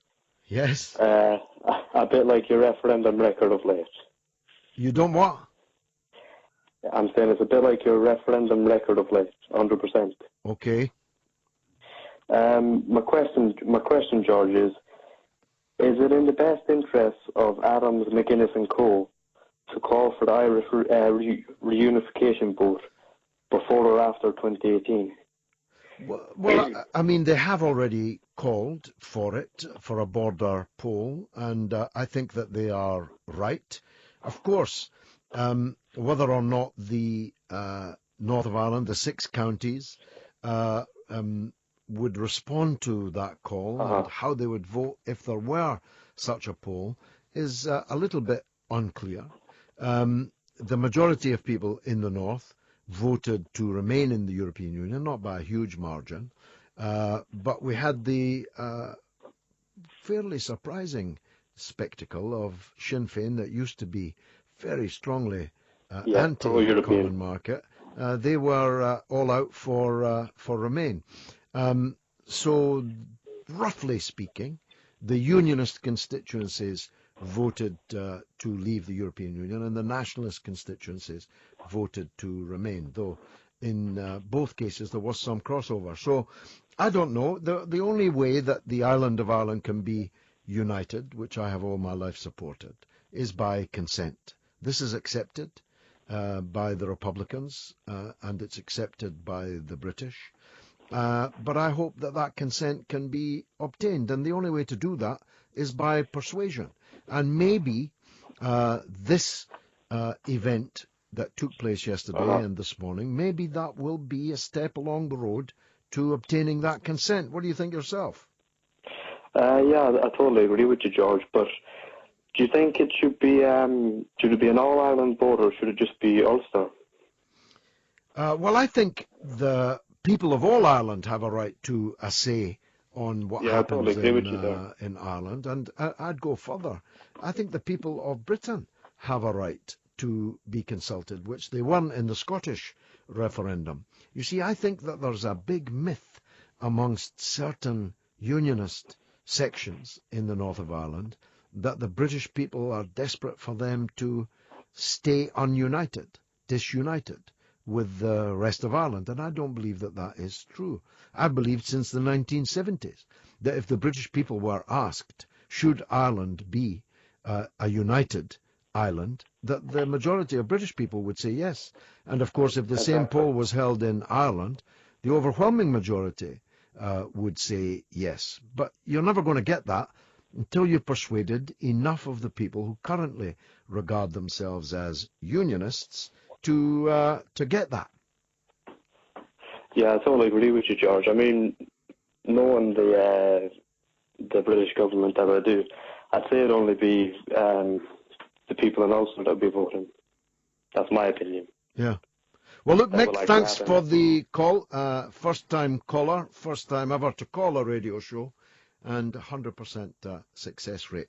Let me give you the number again. It's 0844 499 1000. You can text me at talk, then your message to 87222, or you can email us through the Talk Radio website. You can tweet us at Talk Radio or at George Galloway. We're talking about the most extraordinary 24 hours or 36 hours, I forget now because I haven't had any sleep or not much, in the lifetime, my long political lifetime. I have never known 36 hours like this.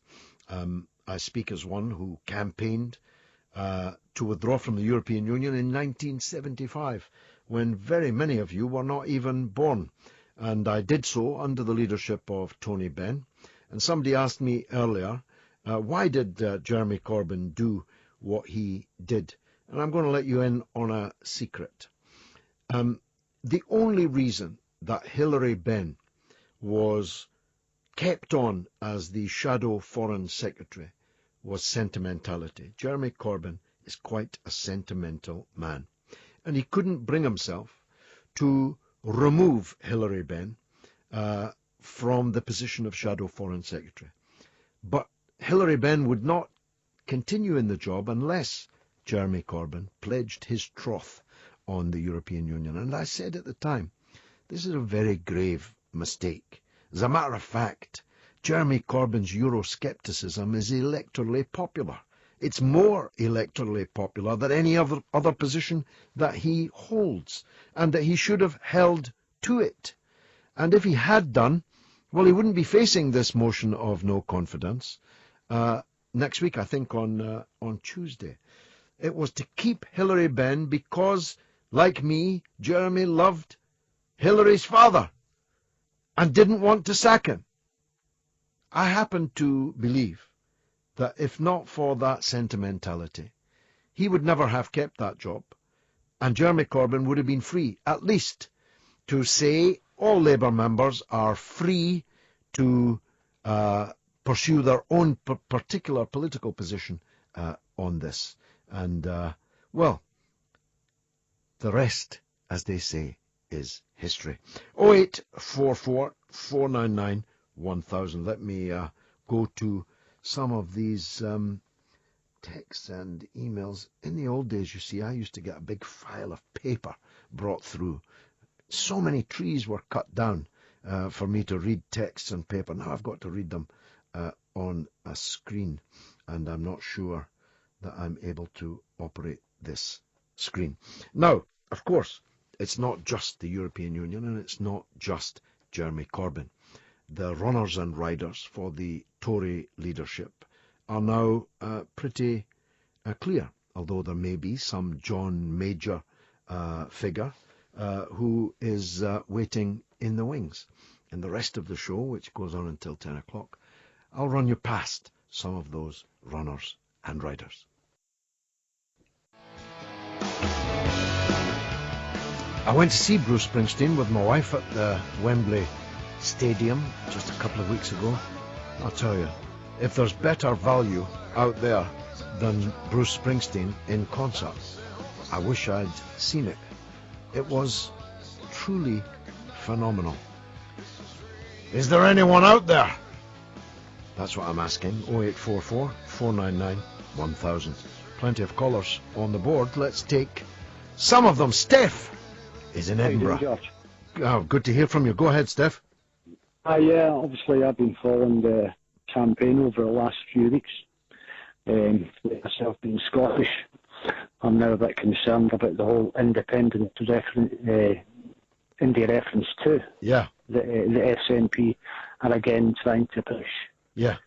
What's most disconcerting is that we've already had this vote, and I know that she's saying a fundamental difference.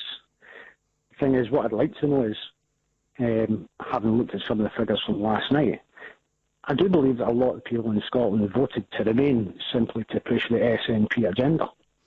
And what would be interesting to see would happen is if they had their India reference to and lost. Well, that's, of course, one of the things that preoccupies her. Of course, if they had an Indie Ref 2 and again lost it, then that really would be the SNP's project dead and buried. Not for 2 years this time, but for decades to come. So the stakes are very, very high. Here's my take on it, Steph. I don't believe there's going to be an Indie Ref 2. I don't believe that the EU will be what it is today by the time 2 years from now comes along for Scotland to be so madly in love with. Thirdly, I don't believe that Nicola Sturgeon has the legal authority to call a referendum. I don't believe, fourthly, that the calling of an unofficial referendum would be a sensible thing to do and might take us into quite dangerous territory. But lastly, that if they did have an Indie Ref 2, I believe that it would be again defeated. Where do you stand on that? I'm utterly against anything the SNP stands for, apart from Trident. Not in the fact that, I believe we should maintain our long-range surveillance remote systems. I am all for unilateral nuclear disarmament, but when you've got people like Iran who are quite unstable and we never know what the future would hold, we cannot just give up. Actually, Iran might be many things, Steph, but it ain't unstable. The Islamic regime in Iran has been in power for 33 or 35 years, and I promise you it's not going away anytime soon, so it ain't unstable. But I take your point. Let's hope that they sort out Syria, because, and this takes me on to something else, which is a bit of an oxymoron. If you take what's happened over the last 24 hours in this country and the reception and vilification of Mr. Trump. Now, I don't have an opinion one way or another, but I'm very concerned that Clinton is intending to increase defence spending on American forces on the ground by 400%. It's very hard to believe how you could even do that, given that the United States spends more money on weapons than all the other countries of the world put together. Yeah. Steph, thanks for the call from Edinburgh. This is the mother of all talk shows. Mr. Jake Yapp's super entertaining Sunday breakfast! Sunday mornings from 8 on Talk Radio. Introducing Mr. Jake Yapp's comedic Sunday breakfast emporium. Complete with the patented self-revolving conversation and early morning mechanical masticating topical debate stimulator. The well-supplied Mr. Jake Yapp's super entertaining Sunday breakfast program. Add milk, add guests, add Jake Yapp. Sunday mornings from 8 on Talk Radio. The mother of all talk shows with George Galloway on Talk Radio. We'll get you talking. Many, many interesting texts. I just haven't had time actually to go through most of them. George, even though I'm one of your biggest fans, I voted for Remain, mainly in disgust at the anti-immigrant rhetoric of the far right. Nevertheless, I hope you're proven right in your optimistic post-Brexit predictions. For instance, months ago you predicted that David Cameron would go. He has. That the Tories would implode. They might. Most of all, I hope that Corbyn will overcome the backstabbers in the Parliamentary Labour Party and win the next general election. It's great to have you back on the airwaves. Best wishes, Asif. Thank you very much, Asif. Very well summarised position. Now, Kirsty Blackman is the SNP MP for Aberdeen North. Of course, therefore, she was a campaigner for Remain yesterday, which won in Scotland, but which lost in Britain as a whole. I'm going to infer that she supports the statement of her leader, Nicola Sturgeon, today, in which she said that the independence referendum too is very much now on the table. So let's explore that with her. She's been good enough to come on the show. Kirsty, welcome. Good evening. Hiya. First of all, what was the result in your area, in the northeast of Scotland? It was a bit closer than it was some other places, no? It was in some parts of the northeast of Scotland. So Aberdeenshire and Moray had pretty close results. In Aberdeen, it was a pretty clear result for Remain. Mm-hmm. Moray was 50-50, I think, no? It was really pretty close, yeah. So, anyway, leaving aside the issue of just how Europhile Scotland is, and I fought the referendum in 1975 when it was one of the least Europhile places in the EU referendum, or the EC Common Market referendum as it then was. Leaving that aside, do you really believe that the Scottish Government has the legal authority to hold another referendum on independence so soon after the last one? I think the Scottish Parliament has a right to choose if it should hold a referendum, not so much the government, but a majority within the Parliament. I think that's completely reasonable if that's the will of Parliament based on the will of the people. Is it legal though? A reasonable way to go. Is it legal? Is it legal? I don't think it's illegal. I don't think there's anything that we can't do. As you know, the last referendum took place under the legal authority of a decision of the Westminster Parliament, which has now expired. Not the Parliament, but the legal authority. So it would require the Westminster Parliament to pass new legislation for a second referendum, wouldn't it? Well, I understand in terms of technicalities, we could have a referendum without that. Obviously, there was the historic Edinburgh Agreement, and genuinely nobody knows what would happen if we had to negotiate, another independence referendum. I think that if we had the backing of Parliament, if Parliament wanted an independence referendum, I think it'd be very difficult for Westminster to say no. Particularly, it's just that you given promised the us that it would. Alex Salmond was never done telling us that this was the last chance for a generation. And now, even in these fast-moving times, 2 years is not a generation. And I completely understand that, but it was not foreseen that we would be dragged out of the EU against our will. And I've had some of my friends that most vociferously were in favour of no, getting in touch and saying, I would support Scottish independence now. I'd rather be European and Scottish than be outside Europe. So there has been a real mindset change with some people.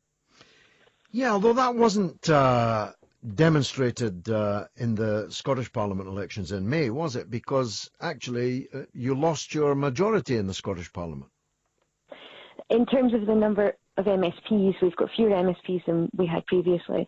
It's very, very difficult to get a majority in the system of proportional representation that there is. It's set up so that we don't do that. And actually, it's so unusual for a government to be as popular as the SNP government has been, even now.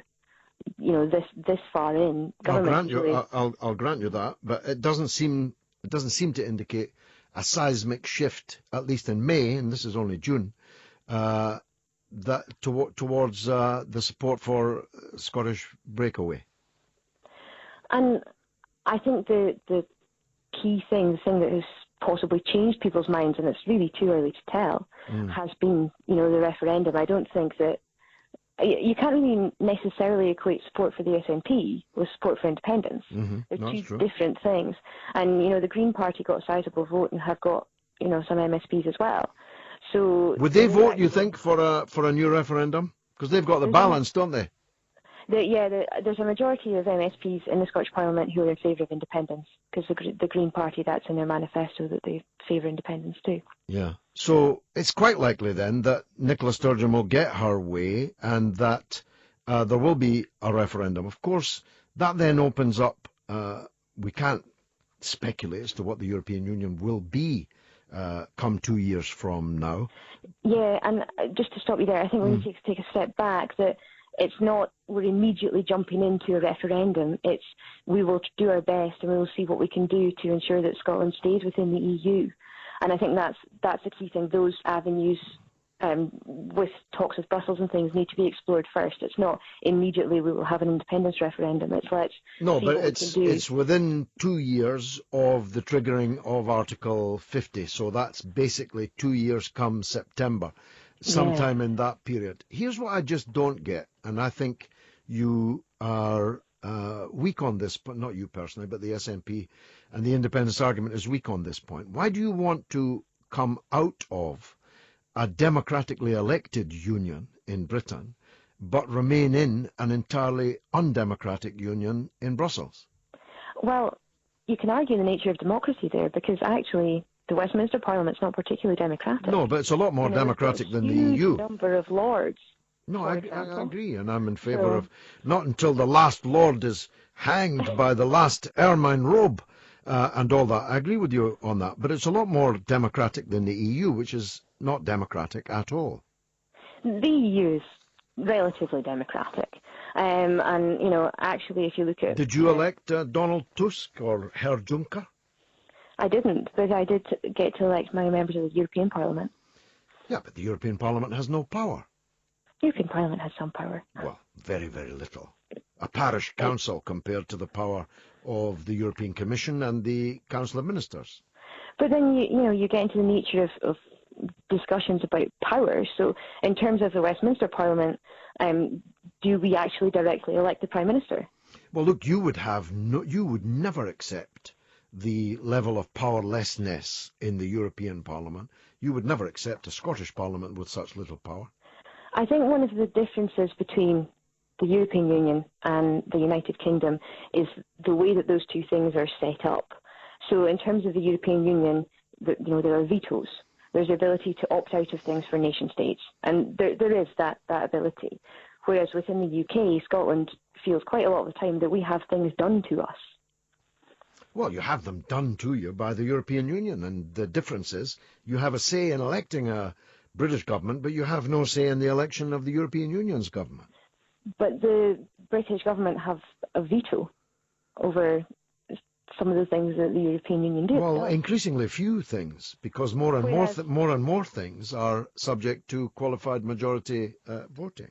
Whereas Scotland has no veto over anything that Westminster does to us. No, I think the point that you made earlier was a good one, that you don't want to be dragged out of the European Union against your will, but you propose to drag Scotland out of the United Kingdom against the will of the rest of the people of the United Kingdom. How fair is that?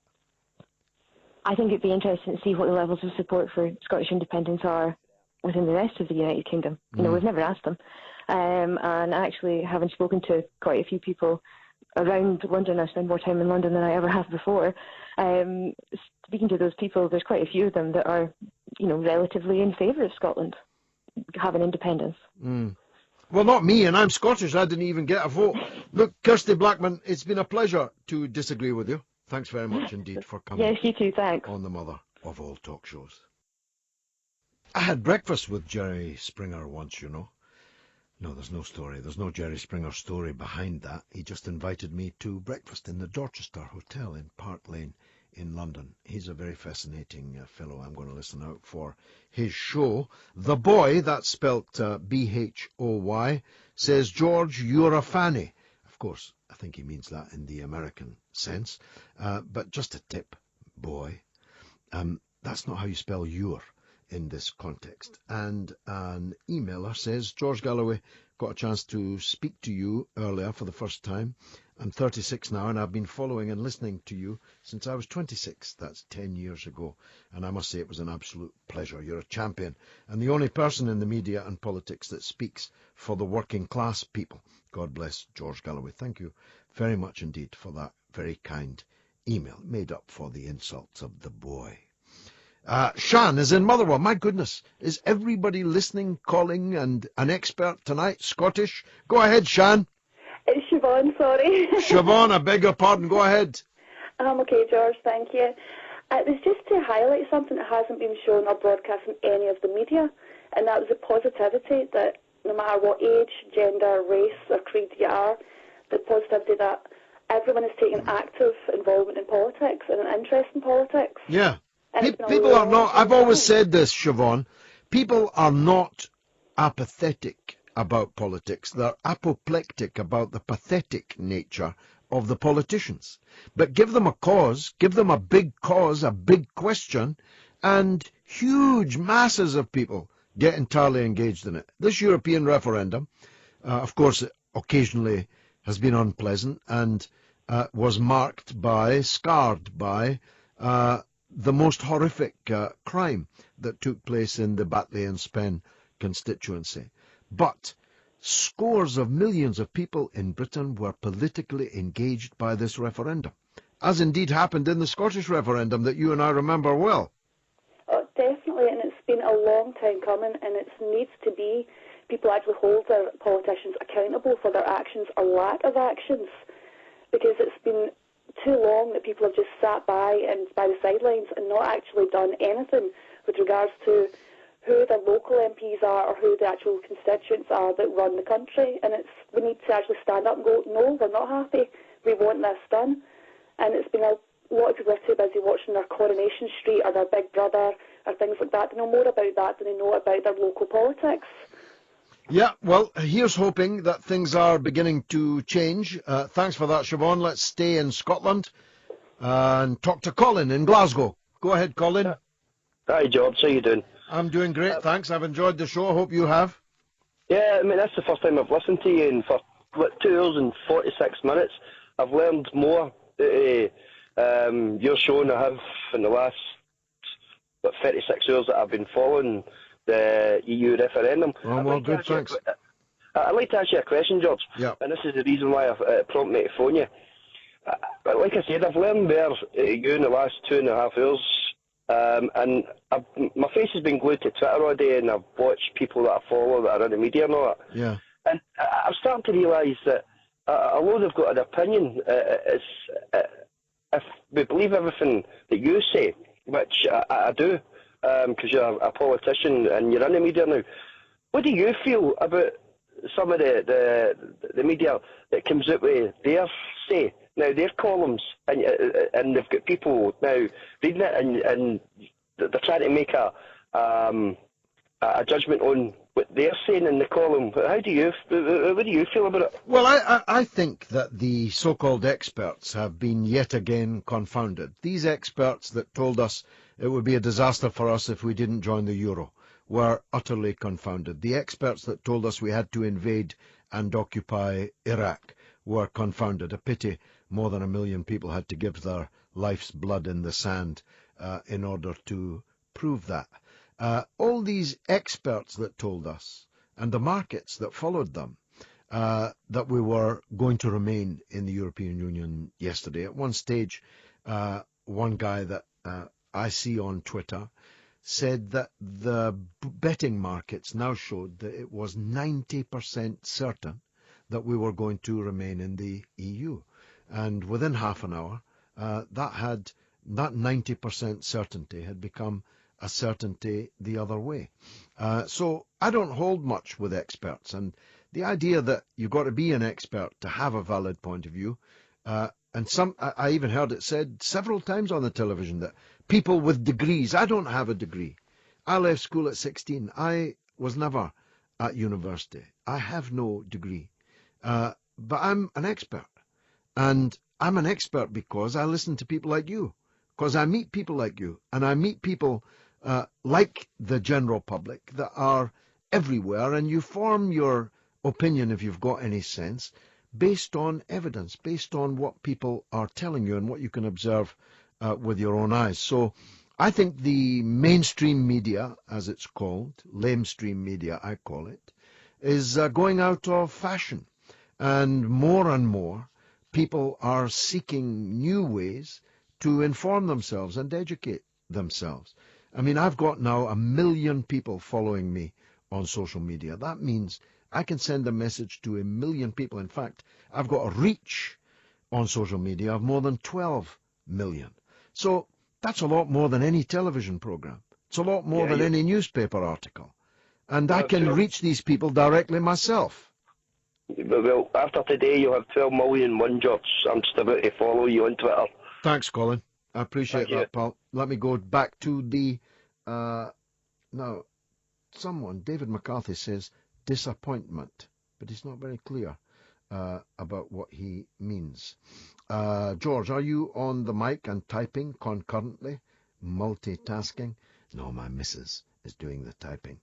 And your average Joe, who usually is worth listening to, Joe and Josephine, says it seems foolish for UK Labour to seek to remove Jeremy Corbyn now.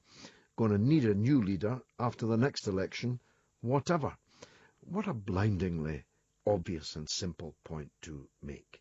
Let me just run past you again what it is that Labour is proposing to do, or the parliamentary Labour is proposing to do. And we had a Labour MP on here today who said he hadn't made up his mind whether to join in on this. And another Labour MP earlier, Don Butler, who was, I think, a little bit equivocal on the question.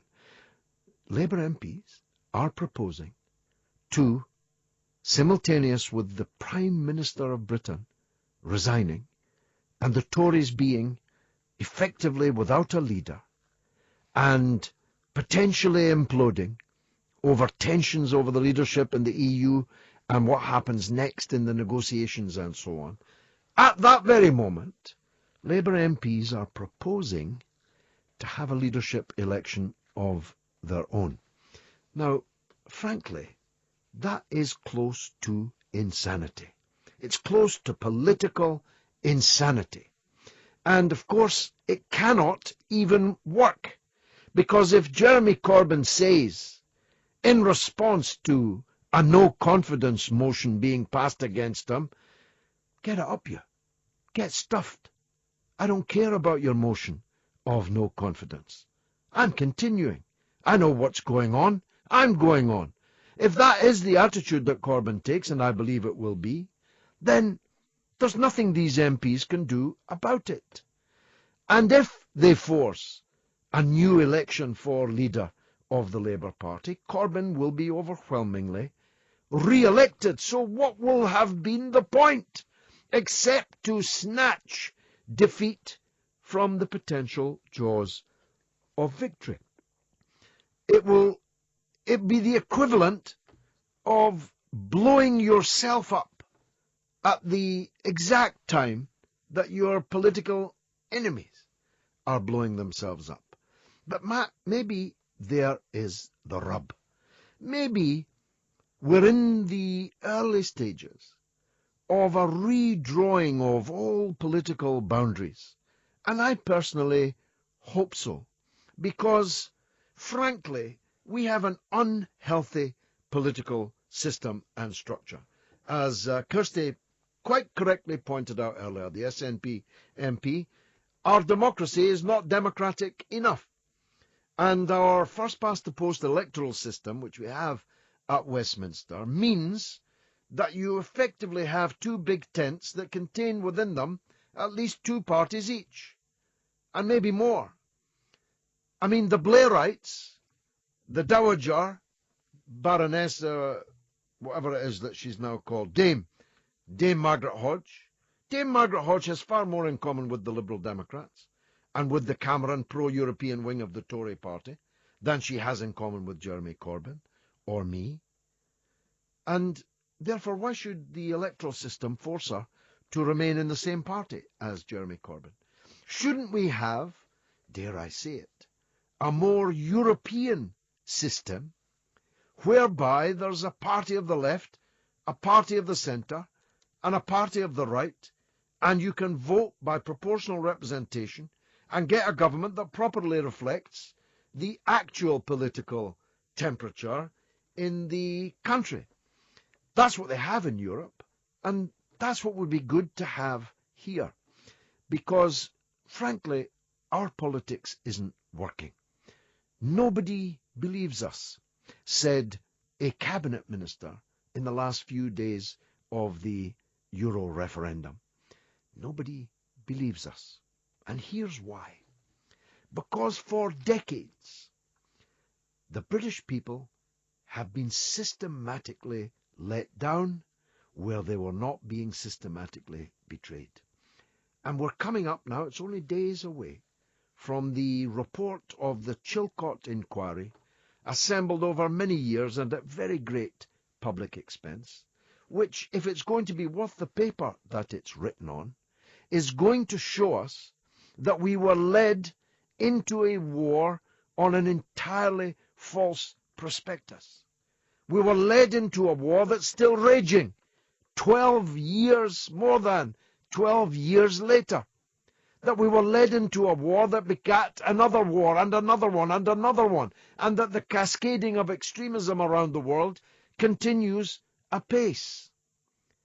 And that's one of the main reasons why, to quote that cabinet minister, nobody believes us. Nobody believes you because once bitten, twice shy. And that's true on both sides of the Atlantic. One of the reasons why Donald Trump is rampaging through the US political system is because of the discrediting of the political class. And the discrediting of our own political class is what led to the defeat for the European Union forces yesterday. Of course, people were concerned about free movement of labour. Of course, they were concerned about the lack of democracy in the European Union. Of course, they were concerned at the net expense that the British taxpayer has to incur in order to remain in the European Union. All of these things are true. But the main reason why the experts were thrown out on their noses in yesterday's referendum is because nobody trusts them any longer. Nobody believes them anymore. And that's because people know that they will say whatever needs to be said to get their way, to get re-elected, to get power, irrespective of whether they believe it or not. Now, I promise you this, on the first of the mother of all talk shows, I will never lie to you. I will never tell you something that I don't believe. I might be wrong, but I'll never be telling you a lie. Now I'm back on Monday at 7 o'clock, and the master, Ian Lee, is up next after this.